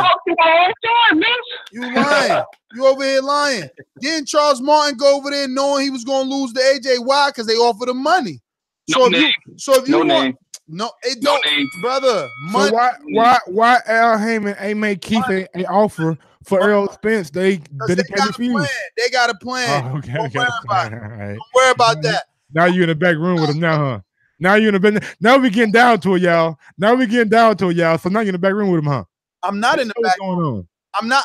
I'm saying how you know they got a plan? Can I talk? Okay. I'm saying they got a plan so we can move off of that, because I don't understand why you, out of all people, continues to make excuses. I mean, I can't even believe that I didn't think of that. I had to read it out the chat, but that is the most sane thing that was said all day. It's 20 days till Keith fight. If Crawford signs the fight, Khan, he ducking. He got to send an offer. You talking this, you and this dude from Westchester talking this ridiculous bullshit about, oh, Keith said this. Send an offer, man. Send an offer. Let him turn down an offer. Send an offer, bro. You sending offers to everybody else. You sending offers to the sweet meat. Sending offers to the sweet meat. And you sending offers that nobody ain't going to accept. What's their plan, though? I told you. I just said that to keep it moving so we could talk about Why we got to keep it moving off that, though? The real is... If they want to unify, no, Nessie, you can't do that shit. What's good for the gander ain't good for the goose, nigga. But what's going on? It's all good, bro. Yeah, exactly, man. Let's call it, man. Fuck it. It's all good. You don't ever have that same energy. Because I can't believe that. I know I ain't gonna get nowhere because you 2.0. Your argument, listen to your argument. Why can't he unify with Earl? Right now, Keith got to fight on the 26th. Right now, Earl got to fight March 16th. So you just saying shit to say shit because you got a hole in your face and God gave you motherfucking. They had ample opportunity. You heard what the caller said. Lomachenko came back off a injury and unified. Why? That was an in-house fighter. Okay. What is PBC? What is PBC, Ron? What is PBC? Before Mikey was made, before Keith Thurman fight was made with Lopez, why couldn't they wait and make the Keith? Mikey just said it on our show, though. Mikey came on our show and said, "You really think I can get that fight?" When you asked, like, I'm not asking about that. I'm asking why did Al Heyman? But you asked me. You came up with that example. Fight. I told you why that example couldn't happen because Mikey. Okay, my God, you guys are going. Mikey came on and said, like, because we asked him about Lomachenko, like, and then he's like, "You really think I can get that fight? I'm not gonna wait around." So the fight that I can get, I'm going up another weight class, a tougher fight, a suicide mission that people say. I'm going for a tougher fight because I couldn't. You think I couldn't get the Lomachenko fight if Mikey I could? Got more cachet than Thurman right now. Or are we saying that Thurman just didn't want that Errol Spence fight right now? Well, you said Lomachenko got off because of surgery, but he got the red belt. Answer this. Let me answer this because this, yo, bro, why is you clowning right now? Like, how am I clowning, my nigga? You gotta go back and listen to this show. Listen to what you're saying. Are we saying that Mikey got more cachet than Keith? And the other option is, or are we saying Mikey, Keith didn't want the Earl fight? Yeah, bro. The answer to both is yes. Okay. Yes. Didn't one guy take 2 years off? So of course another guy got more clout. Fuck is you talking about? Didn't one guy just come off an injury? So of course he don't want no fucking tough fight. Like, what is you talking about? Like, get the 2.0 out your name. So why would he want a tough fight with Crawford then? He just having a tune-up on the 20. You see, you fucking scared, man. I ain't even, you know what? I'm not going to entertain you no more, bro. I'm not going to entertain you no more because you are scared. You don't want that fight. You fucking scared. You know it. You scared. Now this man out here talking shit, matter of fact. Fuck you. I'm gonna go past you. We gonna talk to Crawford and motherfucking Brian McIntyre because you know they're gonna be listening. Let me tell you, it's the same dude discrediting your entire resume. Who? But I'm not talking to you no more. You ain't want to talk. Okay. You ain't want to talk. Cool. You ain't want to talk. The dude discrediting Crawford's entire resume is Keith one-time Thurman. Call him 2 times because he unified, unlike Crawford. Okay?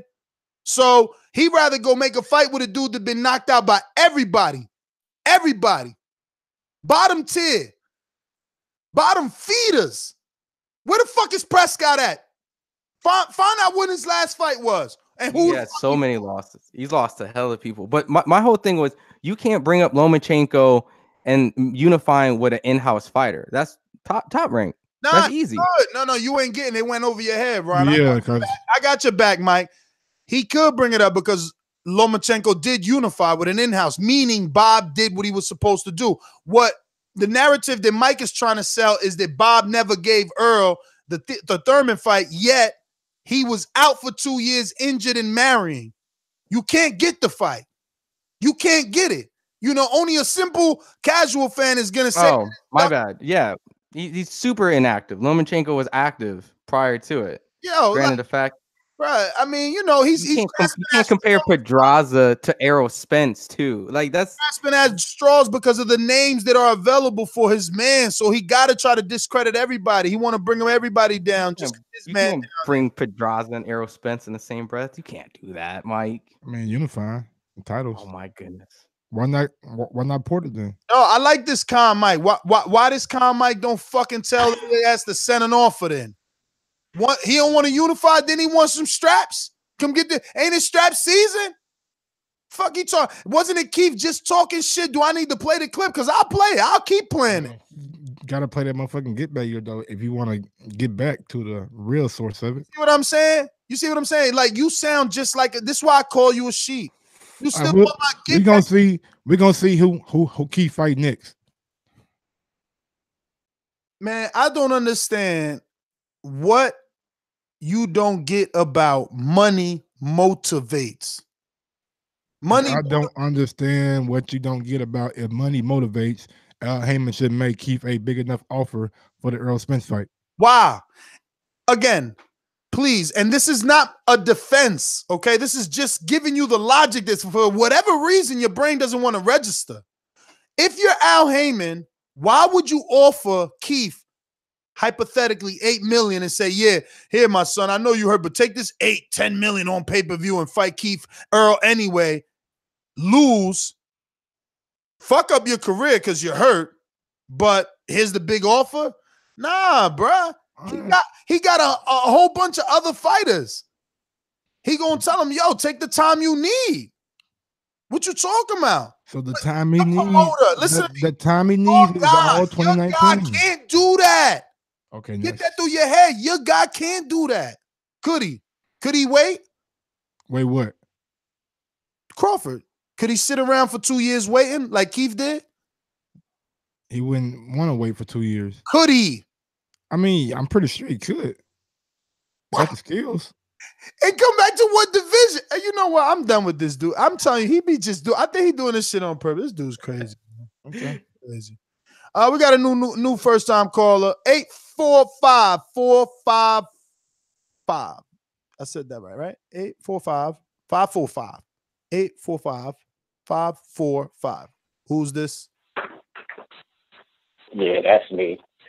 845-545. That's my joint. I just heard y'all arguing. You ain't gonna skip what's your name? Argument because what's your name and where you calling from, brother? My name Charles. Charles, where you calling from? I'm from the Bronx. Bronx. Thanks for calling in. Bronx. What's up? Yo, now this Thurman argument, we ain't gonna talk about how you gonna leave out the part where before Earl got that strap, he was on fucking Thurman's ass. And then, I brought that up, but they don't want. He just fly past that. That strap. That's when I got herpes, whiplash. That's when all of that just started popping up.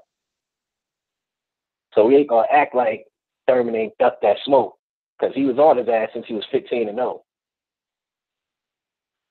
And then the argument I got for these niggas in this goddamn chat room is they keep on talking about Wilder's ducking AJ.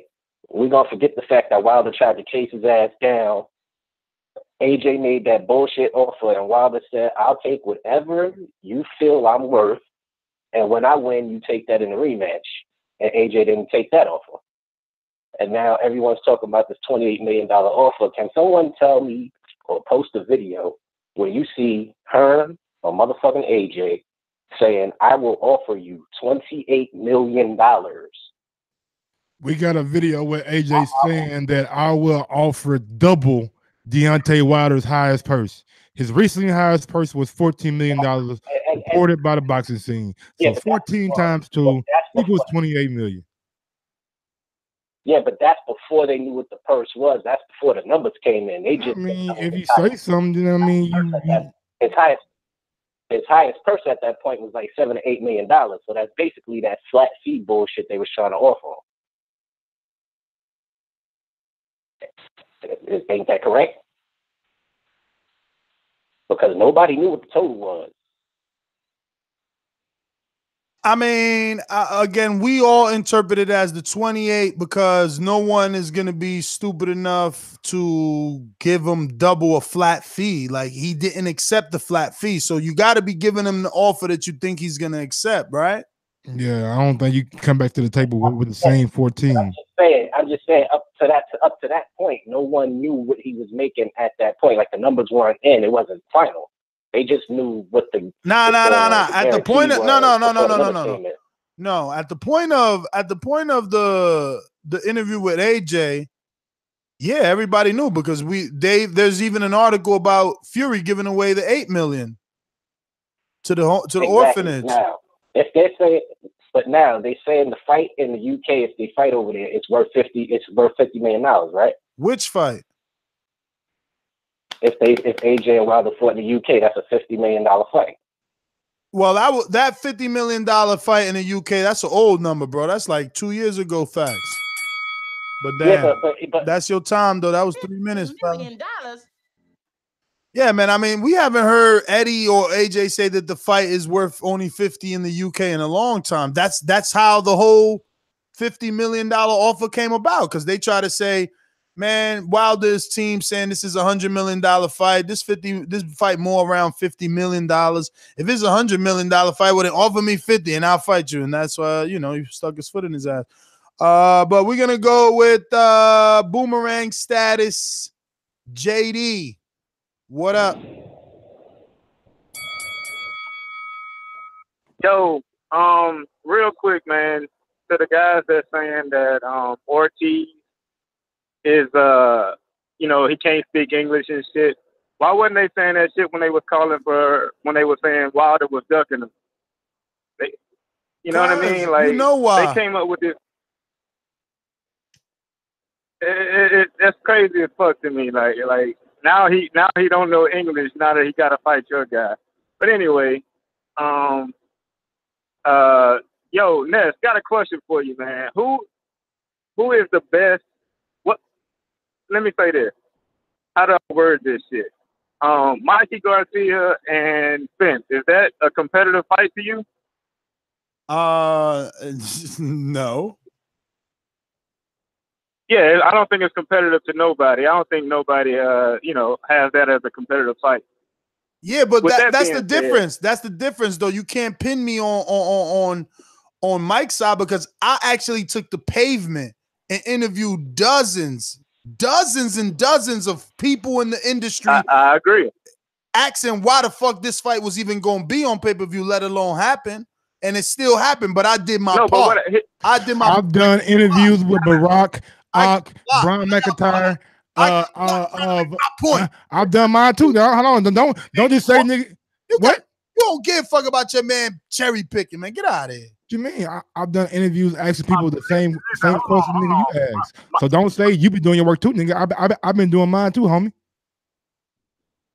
Yo, my point in bringing that up is to say that Crawford Khan is a way more competitive fight than this mismatch we got on the other side of the street, as Spence will say.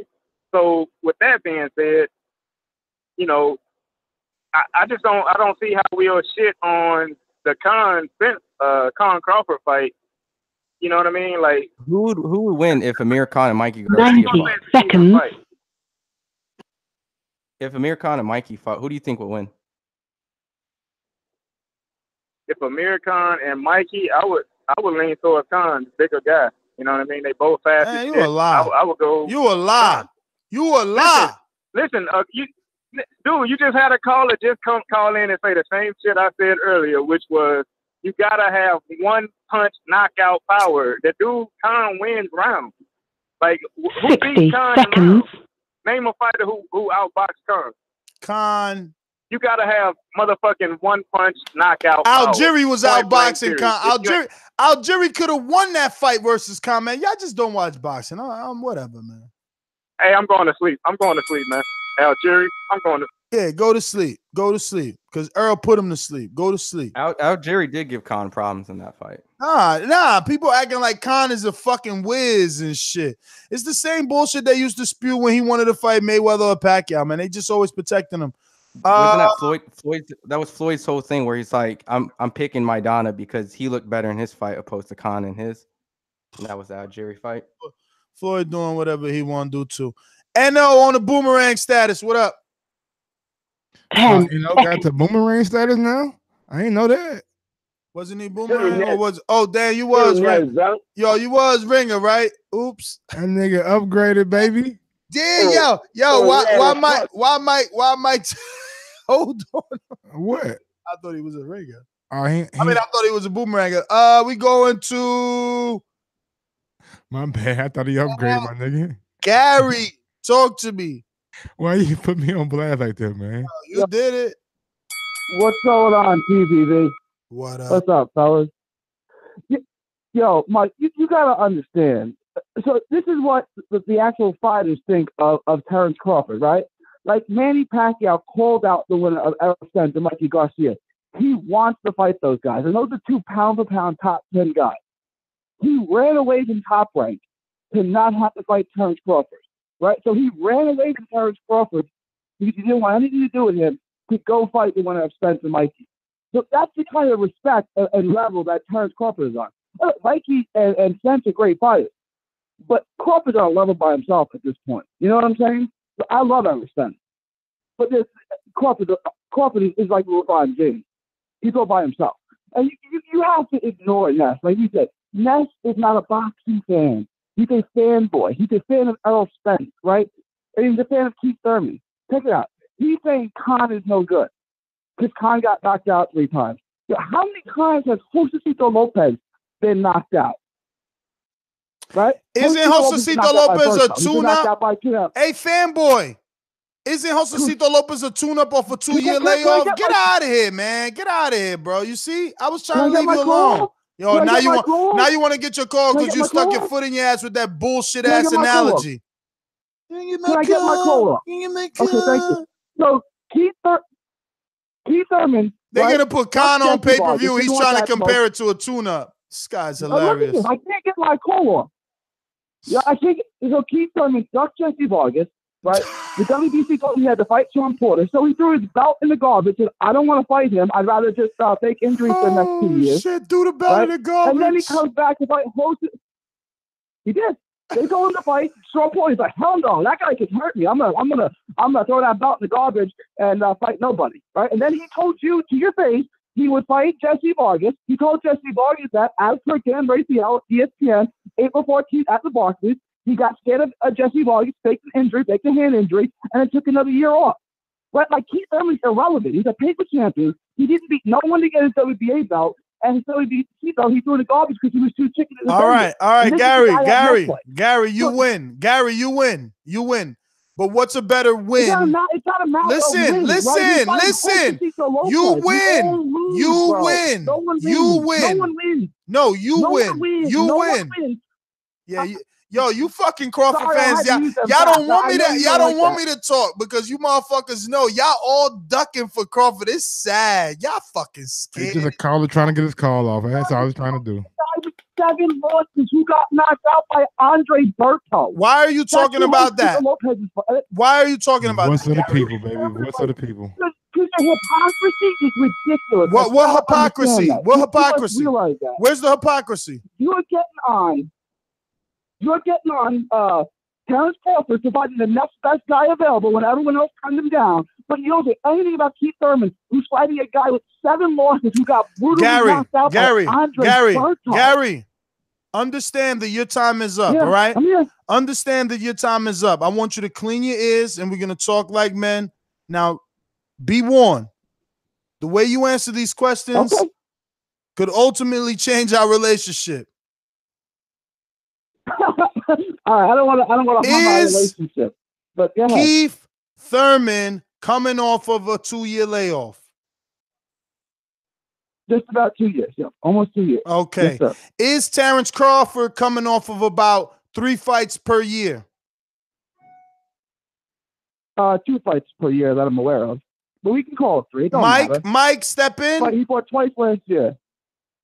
Yeah, he fought. I believe he fought Ndongo and Hearn. Well, he fought Hearn in 2018. He fought Benavidez this year. So he fought 2 times this year. I believe he fought 3 times in 2017. Though. More active. No question who's more active right now. But hold on, whoa.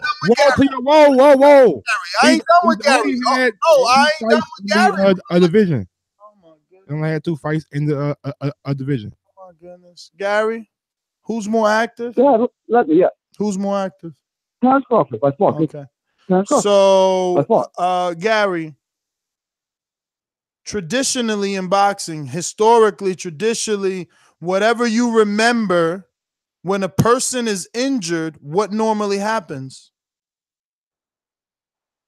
Oh, but he wasn't injured though, so let's not do that. He wasn't. That was a fake injury. We all know it. So let's not even go that route. All right, let's talk like men. You asked me 2 straight up questions. So that's not a straight up question. So him having surgery, me being in Florida. He didn't have surgery. He had an outpatient procedure, which the recovery time is 2 weeks, as per the American Association of Orthopedic Surgeons. Full range of motion could be back by the next day. That's the experts. That's the doctors who said that, not me. So you're telling me put you on the sidelines for 2 years. You're telling me that he got rid of calcium deposits without having any sort of surgery? It's not a surgery. If you're using the word surgery, it's a microscopic procedure. They go in there with a little needle and a little camera, and they take the loose bodies out. Right? It's not like a surgery where they knock you out. So if it's not a surgery, what is it then, Gary? I just told you. Was he able to go back to work? Was he able to go back to work the same day, Gary? Next day. They said you can return to work the next day. Oh. That's what the American. I'm done with you, man. I'm done with you, Zach. Come on, man. I mean, these. Oh my God, I can't. I don't know why. The fight's a tune-up. We all know it is. It's nothing that. The big thing is what he does after these fights. He's delusional. He's trying to compare Khan Crawford on pay-per-view, saying, "Oh, you're dissing this fight, but Thurman is fighting Josecito Lopez, coming off of an injury." Like, man, Zach in Connecticut, talk to me.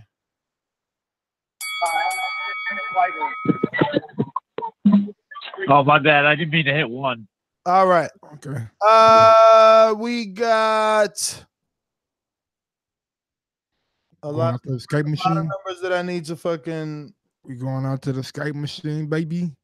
No, unless Javier is ready. Oh, no, we got to Javier. Yeah, twice. We got to go to some calls that I got to re-register now because they're new. Cool. Got like, but yeah, Gary came with a good call, man. Appreciate that. How do you say so has a fake injury though? That's like using every person as a cheater. Yeah. That's what I'm saying. I don't know about all that though. I don't know. No, yeah. Can I? How many people listen to? Oh, Gary had a great call. He just lied on a fighter. He had a great call. Can I defend myself? Yeah, I don't know about the fake injury. I don't necessarily agree with that. A fighter say about the fake injury. Yeah, if a fighter says he's injured, I'll take him for his word that he's injured. Gary, both cowards. How am I a coward when I just said if a fighter's I'd rather talk about injuries and tune-ups instead of saying, you right, Ness. We should be sending that motherfucking offer. He shouldn't fight. He was rooting for Crawford, man. More than anything. That's cool, man. That's Gary, cool, bro. Gary, y'all don't want no sauce. You spin your narrative, bro. It's all good. Yeah, I'm spinning my narrative. I'm sure that's what I'm doing. All I know is somebody gonna be free in 20 days. Yeah. They trying to be signed up before them 20 days done. They trying to be announcing they fight. Yo, I swear to God on everything, I'm gonna try and call Bob tomorrow just to specifically do that interview tomorrow to say why. I hope it worked too. Why won't you wait 20 days? Why won't you wait 20 days? Why are you out here playing games? Big ass punks. Damn. Call them punks. They scared. Big Got a C who? in Washington. Got a key? Oh man. Bruh. Everybody seen what Hello? Keith done to everybody. Who? He knocked out Sean Porter? Everybody seen what He knocked out Danny Garcia? Bruh, Okay. right now Hello? it's not your turn. Right now it's Big C in Washington turn. What up, Porter Big had a- C? Sean Porter had a damn close fight with him, boy. Could have went either way. Hello? Could have went either motherfucking way. Yeah, you Big C. Mike just saying he don't respect you at all. What's going on, Big C? My bad, man. He's got me riled up, homie. I want to talk to Mike anyways about the hate on my man, Keith Thurman. Ain't anybody hating on damn Keith Thurman? I'm saying Earl been hawking him down for about shit almost 2-3 years now. Freeze him out. You trying to freeze him out? Why you bringing up that shit when a nigga on his side been one of the damn fight, and you ain't give it to him? Terence Crawford ever beat us better than Sean Porter? Nobody right now. Yeah. I Crawford totally agree with you. But hold on, Big C. You act like that Sean Porter fight one goddamn me, nigga, boy. It went that right down the middle either way. Elite fighter, but who did Terence Crawford fight? That's an elite fighter. All right. It don't matter if it was close or not. At least he got in there with an elite fighter. He trying to get in there with elite fighters, bro. Never have. He's sending offers out. Hard enough though. We tired of these Amir Khans and these type of. You heard it from the horse's mouth so many times. Earl Spence said, "Why wouldn't I go the easier route? Why wouldn't I fight Sean Porter? Why wouldn't I fight Danny Garcia? Why wouldn't I fight Keith Thurman?" You heard it from Keith Thurman's mouth. 2019 is my get back year, baby. I'm trying to get back to my one-time status. When did he say he wouldn't fight Terence Crawford? When did he say he will? I've never heard him say he wouldn't. They didn't send the Have you ever heard Terence Crawford say he didn't want that work? We had Bomac on last week.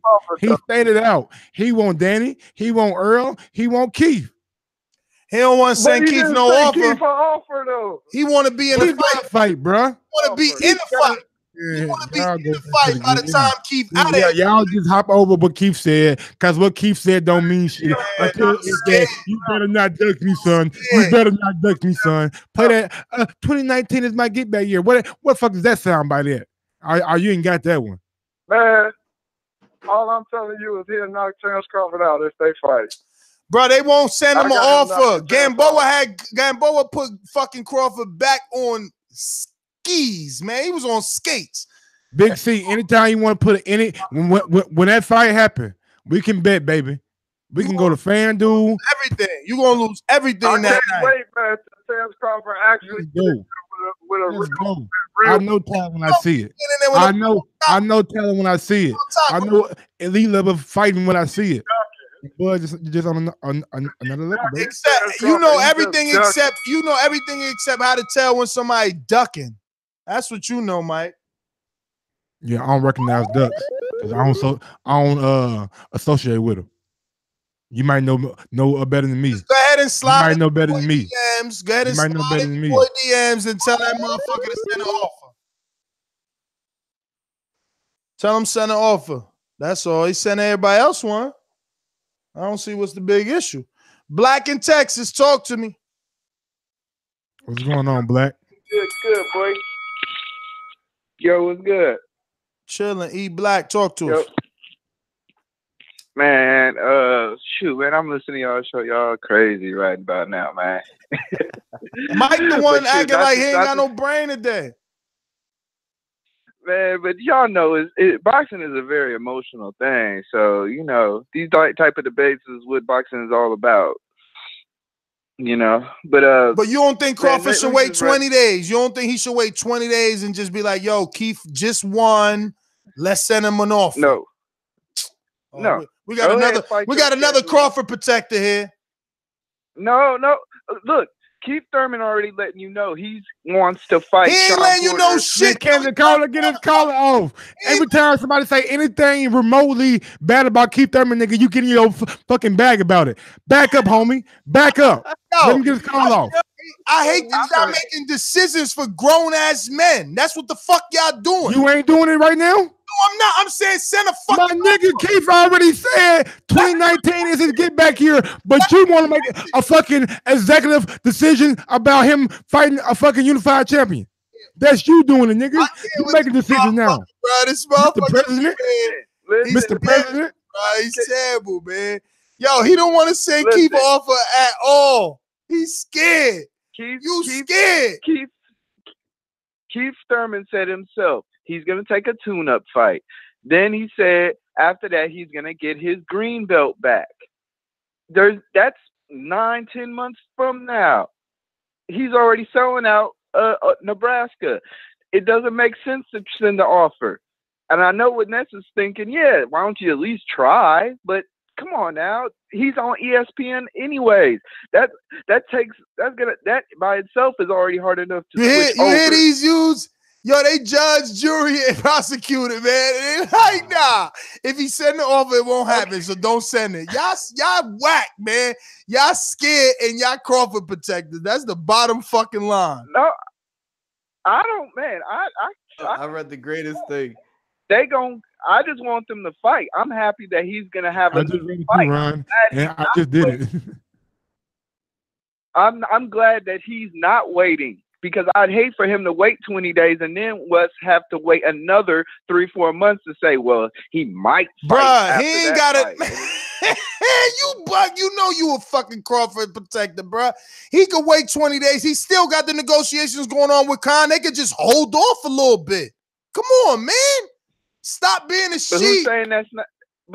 But that's who's saying that's not the case. Just because he's saying he's negotiating with Khan doesn't mean he's not necessarily negotiating with Keith. All right, so every fucking caller that's calling in should be saying, yeah, send an offer too. Send him an offer too. Send him an offer too. Nah, that ain't what y'all saying. Y'all talking about elbows and 2019, all this whack shit. Let that man say he don't want to fight. Let that man turn that offer down. Let him. No, he want to turn the offer down for him, all you little Crawford protectors. I know why. Because a 126-pound man made Crawford do the motherfucking Dougie. Thurman, oh, man. We all know what Thurman gonna do. We all know what he capable of doing, you know. And that's why Crawford don't want that offer. He don't want to send it. And Mike don't want to DM his boy to tell him to receive, you know, to make it happen. Make it happen, Mike. Text all your little boys over there. Let them know. Thurman free in 20 days. Yo, 20 days. Greatest thing ever. Dr. Mo Fongo said, TBV drinking game. Take a shot every time someone cuts the collar off. That would be a dope ass game. Nigga be drunk to the motherfucker, but right about now tonight. That perfect game for a live show when we out there doing a live show. We're gonna go to Jerron in Louisiana. What up? What's going on, Jerron? What's up? I agree with you, Ness. It is time for Crawford to do something. If he wants to be as dominant and welterweight as he was before, he got to do something. And he's going to fight Khan. It's got to end in the first 6 rounds. He cannot let Khan go 12 with him at all. Because, like you were talking about Algeria, I actually had Algeria winning that fight against Khan by a round. There was a couple times Algeria had Khan doing the stinky leg. So Crawford can't let him go 6. And this got to be the last easy fight he fights that welterweight. You got to get in the ring with those top names. As far as Broner and Pacquiao, I think it's pretty much a must-win fight for both of them, but maybe a little more so for Broner. He can't get in here. He can't go in there with Manny Pacquiao posing and dancing and trying to fight you. He got to go get in there and go for it. You know, he got the hood on his back. You better act like it and fight like you from the hood and not like you're trying to be on Dancing with the Stars. And if AJ does fight Big Baby in Madison Square Garden, I think it's a move he's making because he's panicking. He's trying to figure out how to keep himself at 8 side and when he makes the Wilder fight, because if Wilder does what I suspect he's going to do and flatten Fury in the rematch, he could have to come here and fight Wilder here, and so he wants to try to do anything he can do. So I would, like I said, I don't mind him fighting Big Baby or the guy that just beat Ortiz. But I figure either way, if he fights over here, it's a panic move. That's my call. Jerron, thanks for calling in. I'm gonna try Troy again. Troy, you there? Yeah, what's up, man? What up, brother? We went to Can you hear me? Yeah, we went to you before, but you wasn't available. I was asleep probably, but look, I'm gonna help you out here, Mike. Mike is going. Okay. Yes, sir. I'm here. Okay, good. I'm gonna help you out, and I'm gonna school Neft on a couple of things. No one has ever defeated or stopped Khan at 147. So, and if he does fight Crawford, and Crawford Khan's stops faced him, worse opposition than fucking Crawford, bruh. Please don't do that. Please don't at do that. 47, Khan has fought worse opposition. At 147 pounds, no one has ever stopped Khan. At No one has ever beat 147, Khan. he ain't fought nobody. Get your ass out of here. He fought Devon Alexander, Luis Collazo, and Chris Algieri. And Samuel Vargas. That's what he's No, he didn't. Can I please make my point now? No, he didn't. Can I please make my point? No, please? he didn't. Yes, he did. He's No, fought he some. didn't. He's fought some of the same people Garcia fought. No, Let no, me he make my didn't. point now. He's never been beat at welterweight. He's never been beat at welterweight. Never been stopped at welterweight. He's never been stopped by a welterweight. Now, that's the first point. If Crawford stops him, it'll be the first time he was stopped at welterweight. It'll also be the third undefeated welterweight that Crawford has defeated since he moved up to welterweight. And to tell you the truth, the only two fighters at 147 that has fought everybody is Porter and Thurman. Garcia, Spence, they have not fought everybody. Only Thurman and Porter have fought Hence everybody. why Crawford okay? don't want to send Thurman an offer. Thurman hasn't fought anybody, so why do you keep bringing? I don't know why you feel he needs to send him anything. When is the last time Thurman's fought? Exactly. January Moving on. 26th. Okay, now, January 26th. Of what year, my brother? Of this year, Of he's what going to year? fight. January 26th of this year. What? No, I said 20 last days. time he fought, 20 not days. The fight coming 20 up. days. You real slick 20 with that days. with the slower callers. What 20 you dealing with? days. 20 days. You No. motherfuckers so I scared you don't carefully- want to wait 20 days. Can the nigga get his motherfucking call? God damn. Back your ass back, my nigga. Fuck all the calls, I didn't say nigga. when Y'all is this scared. up-and-coming fight. Listen, Lester. Stop trying to go back and forth with me, man, because you can't swing that sword with me because I clearly said when is the last time he fought. I didn't say when is his up-and-coming fight. I got a lot of respect for you, but I'm a whole level above. I'm like something else you've never dealt with, so maybe you just need to be quiet. You just and rambling. get schooled, You okay? just rambling. No, I'm not. You ain't I'm not. said I'm just shit. trying to school you on some You things. sound like a protector. You can't fight a man. Get your who's not protecting ass fighting. out of here. You protector. Okay? You can't fight a man Grown who's not ass fighting. men babysitting Now- other grown now ass I'm gonna men. move on. Your No. call's done. Now I'm going to move on from the Crawford My situation. nigga said fuck all the calls. Call's done. Get out of here. Grown ass men babysitting Crawford out here. Hey yo, Look, quick sidebar. We ain't saying fuck all the calls out here. So I don't disrespect y'all. I'ma just say I smell pussy. Every time Mike talk, I smell pussy. Every time this dude that just called in talk, I smell pussy. My man from the 585, he was just new caller. I smell pussy. Any motherfucker trying to tell Crawford to go ahead and sign a fight before seeing if Thurman is a option. These Crawford protectors, main thing they saying is, You got a nice little narrative, Ness. why are you mad? He trying to fight the best next available welterweight. That's why they rushing to sign this motherfucking deal, because they don't really want the next best available welterweight, do they? Some fucking sheep. I tell y'all every day. Sheep. Hey man, keep fucking around, get injured or something. You never know. Say what? Say what? Like keep fucking around, get injured something when you fight. Josito Lopez, or you might be doing push-ups. Who knows? Are you wishing for that? So pussy, Ron. They so Wishing pussy. for Let what? me tell you, they so pussy. Don't point that paint. Don't paint that picture. I They don't wish for so that. I don't wish for nothing bad on no fighter. They so pussy that they don't even see the intelligence in sending Keith an offer. If he's allegedly hurt, pay him, and get him vulnerable. But they afraid. They don't believe in Why we want a vulnerable? They don't believe in their skills. Now you want to talk. I thought you didn't want to talk. Now you want to talk. I'm talking to Ron. I talked to Ron then. Ron. Smell pussy. That nigga gets so emotional, boy. He getting in his bag about Keith. Look, there's two ways you gotta look at it. It's either Keith Thurman is injured, he's allowed to have his tune-up, or send him an offer. And that's pretty much the only two things. If you accept that he's injured, allow him to get his tune-up. If you don't accept him as an injured fighter, send him a contract. It's one or the other. It can't be both. We can go and find out.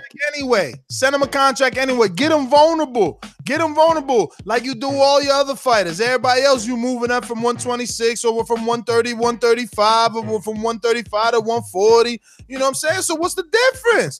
Get this dude hurt, but pay him. You was going to give Khan 5? I don't know. I ain't greedy.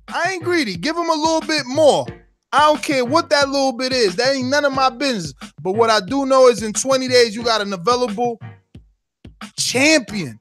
Like the fact that these Crawford fans is saying, fuck Keith, what he done? He got a belt. That's what the fuck he done. I thought you want to unify. They rather duck. Yo, we was about to go to outro. That was supposed to be the final thought, but Pedro Justice called in. He fucks with us. We work with him. Pedro, what up? What up, Ness?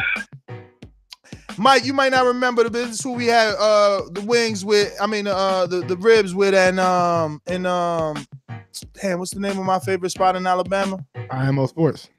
Oh, so you know. Yeah, it's IMO Sports. So why you made me go through all that, Mike? Man, I just like to see you struggle like you've been doing all night. Streetland barbecue. Yo, get off that speakerphone. Yes, I want to ask you. Whoa. You want some speaker over there, son? Got some new shit hooked up. That nigga got one of them goddamn cop things. In his garage or in the basement. What's going on? Sound very echoey over there, Mr. IMO Sports. Does it still sound echoey? We're going to have to deal with it, I guess. Go ahead. Well, I was going to ask, should Terence Crawford send the offer over to Keith because you think he's the A side? Bruh, I've been seeing you in the chat. You think I ain't see you? I'm watching all you motherfuckers. Now, let me tell you something. That's the wackest argument that you got. That's why I ain't even answer it in the chat. But let me tell you, you asked me a question. I'm answering. I'm a Keith Thurman fan. I'm a Keith Thurman fan. Fine. Try to you can take the mask off. It's okay. You asked me a question. I'm gonna answer it. It ain't about A side or B side. It's about Terence Crawford is on an island all by himself. He's already sending out offers. I don't understand. I'm not twisting anybody's arm. He ain't doing nothing out the normal by sending one extra offer out. But y'all scared. I got to get that sound bite. What was that song? Because it's from a sound down south. You scared, motherfucker. You scared. I need that shit. Was that Lil Jon? I got to get that shit. Little Scrappy, Trillville, I think. Be unbiased because Keith Thurman already said, I like Keith Thurman, but he said this year is a get back year. Okay. And so he can't get no offer? He can't. No. You can't entice him. You can't entice him into a fight, huh? Meanwhile, everybody want AJ to send Wilder a new offer, and he need to entice Wilder into a fight. I mean, you boxing fans is so flippity floppity, or should I say, like my man Dillian Whyte said, flip mental. Bob, you know how Bob Aaron does. No, I don't know. I don't know how Bob is. I don't know how Bob is. I only know how businessmen are. And when money talks, money talks. That's all I know. So look at Bob's past, though. What hard fights he doing? He gonna ease you along slowly. His pass? You mean Mayweather Pacquiao? Hey, Mayweather had to leave Aaron. He made it, right? He had to leave. He made it. Did he have to leave Aaron? Did Mayweather leave? He made it. How long? Did Bob do fights with Golden Boy during the Cold War? Yes, the fuck he did. Did Bob deal with Al Heyman multiple times? Specifically for Crawford. He's helped build Crawford. See, he might be fucking signed. Crawford might be signed to him strategically all Al Heyman fighters he fought. Why Crawford don't want them real Al Heyman fighters, though? That's what you need to ask yourself. Why he sending offers to? Why he sending offers to Khan and John Molina Jr. and Felix Diaz? That's what you need to ask yourself. You asking me crazy questions. I'm saying it, Bob. Tag Move him. along slowly. Tag him. No, Bob always gonna give you the top ranked diet. He always gonna give you the top ranked diet, but obviously Felix Diaz and John Molina fight was at 140 for everybody who don't know. What that mean? What that mean? I mean, because we're talking about welterweights and you throwing them in there like they were a part of Terence Crawford. Oh no, Mike. Only a 2.0 would have took that. I mean, maybe we got a new caller. Don't we have new callers tonight? Everybody else took it. Don't we have new callers tonight? Okay then. Showing that they do business. I just don't get it. I mean, it's hilarious. They don't get a lot of shit, homie. To send an offer. That's cool though. I'm gonna learn you. Hey, the Never Scared is from Bone Crusher. That's what Fresh be at. Hey, why you helping this nigga out, man? I need that. Who's supposed to be got to me? You can use it too. Go find it, man. Let him go find that shit. Let him put his feet to the pavement and do the work. No, you need to put your thumbs to work and start hitting up Crawford, telling like, "God damn me, why you ain't sending Thurman an offer? He talking all this shit about you." Nah, we gonna act like that's falling on deaf ears. Nah, bro. You know why? Because ducks can't hear as good as they could quack. But I'm your host, Nesta Gibbs. Find me on Instagram and Twitter at NestGTO. Peace. I ain't got much, baby. Follow me on IG at Gross1911 or on Twitter at Gross2312. And shit, I think Bud want all the smoke, no matter who it is. Except Thurman. Especially Thurman. That's why I ain't send no offer. Find out, did you get a contract? Would you entertain a contract? Would you send a contract? Do you want the fight? Yo, the pressure's on you, Ron. I know. Those going to the fight. Ron is going to be covering that Thurman fight, so let's see if he's going to ask Thurman, would he accept an offer? Regardless of his tune-up year, if the offer was sweet, Marlon Brando style, would you accept it? That make him an offer that he can't refuse. Look, he over now he want mumble and scratch himself like a rhino. We gotta pay a nigga that. Look. Oh shit! Oh, he making a we gotta pay a nigga that ain't fought in over a year. The best offer in the world. Oh, now you don't want a belt. Now you don't want Let's unify. Let's unify. Hey, it has to be more than 5 million 50 down the middle. Revenue. It should be more than 5 million. Khan got 5. Let's unify. We got 5 million without a belt. I'm saying let's unify. 50 down the middle. Scared. Hold on. You not hearing what I'm saying? Unify 50 down the middle. What's wrong with that, Ness? You scared? What? Well, hell yeah. Okay, then. That's the offer that he should send. Let's unify because we know it's gonna be Mike. See, you the one want to be a businessman. I don't give a fuck about the offer. All I said is send over. Now you want to talk about 50-50 splits and all this bullshit. It should be it shouldn't be an offer. It should be like a term sheet. Protect yeah. Yo, I Go can't ahead, Ron G. hear this shit. Don't get to the intro, Ron G. I'm sorry. Hey, that's it. Hey, I'm going to the fight. I'm moving out to New York City. I'll be out Brooklyn, so I'm leaving the West Coast. Be at the fight, so I gotta ask the questions, right? You interested? You want the fight? Did they send you an offer? We just gotta get the right questions and get the right answers, and we'll find out. Right? Next episode. That's it. Yes, sir. See y'all early in the morning, 9 o'clock every day, Monday through Friday. We are live at 9. Don't be late. Don't be late. Be ready. Yo, someone said I love Bud Crawford. I don't know how you got that. I've seen that. That's so strange how people interpret things. Peace. Peace.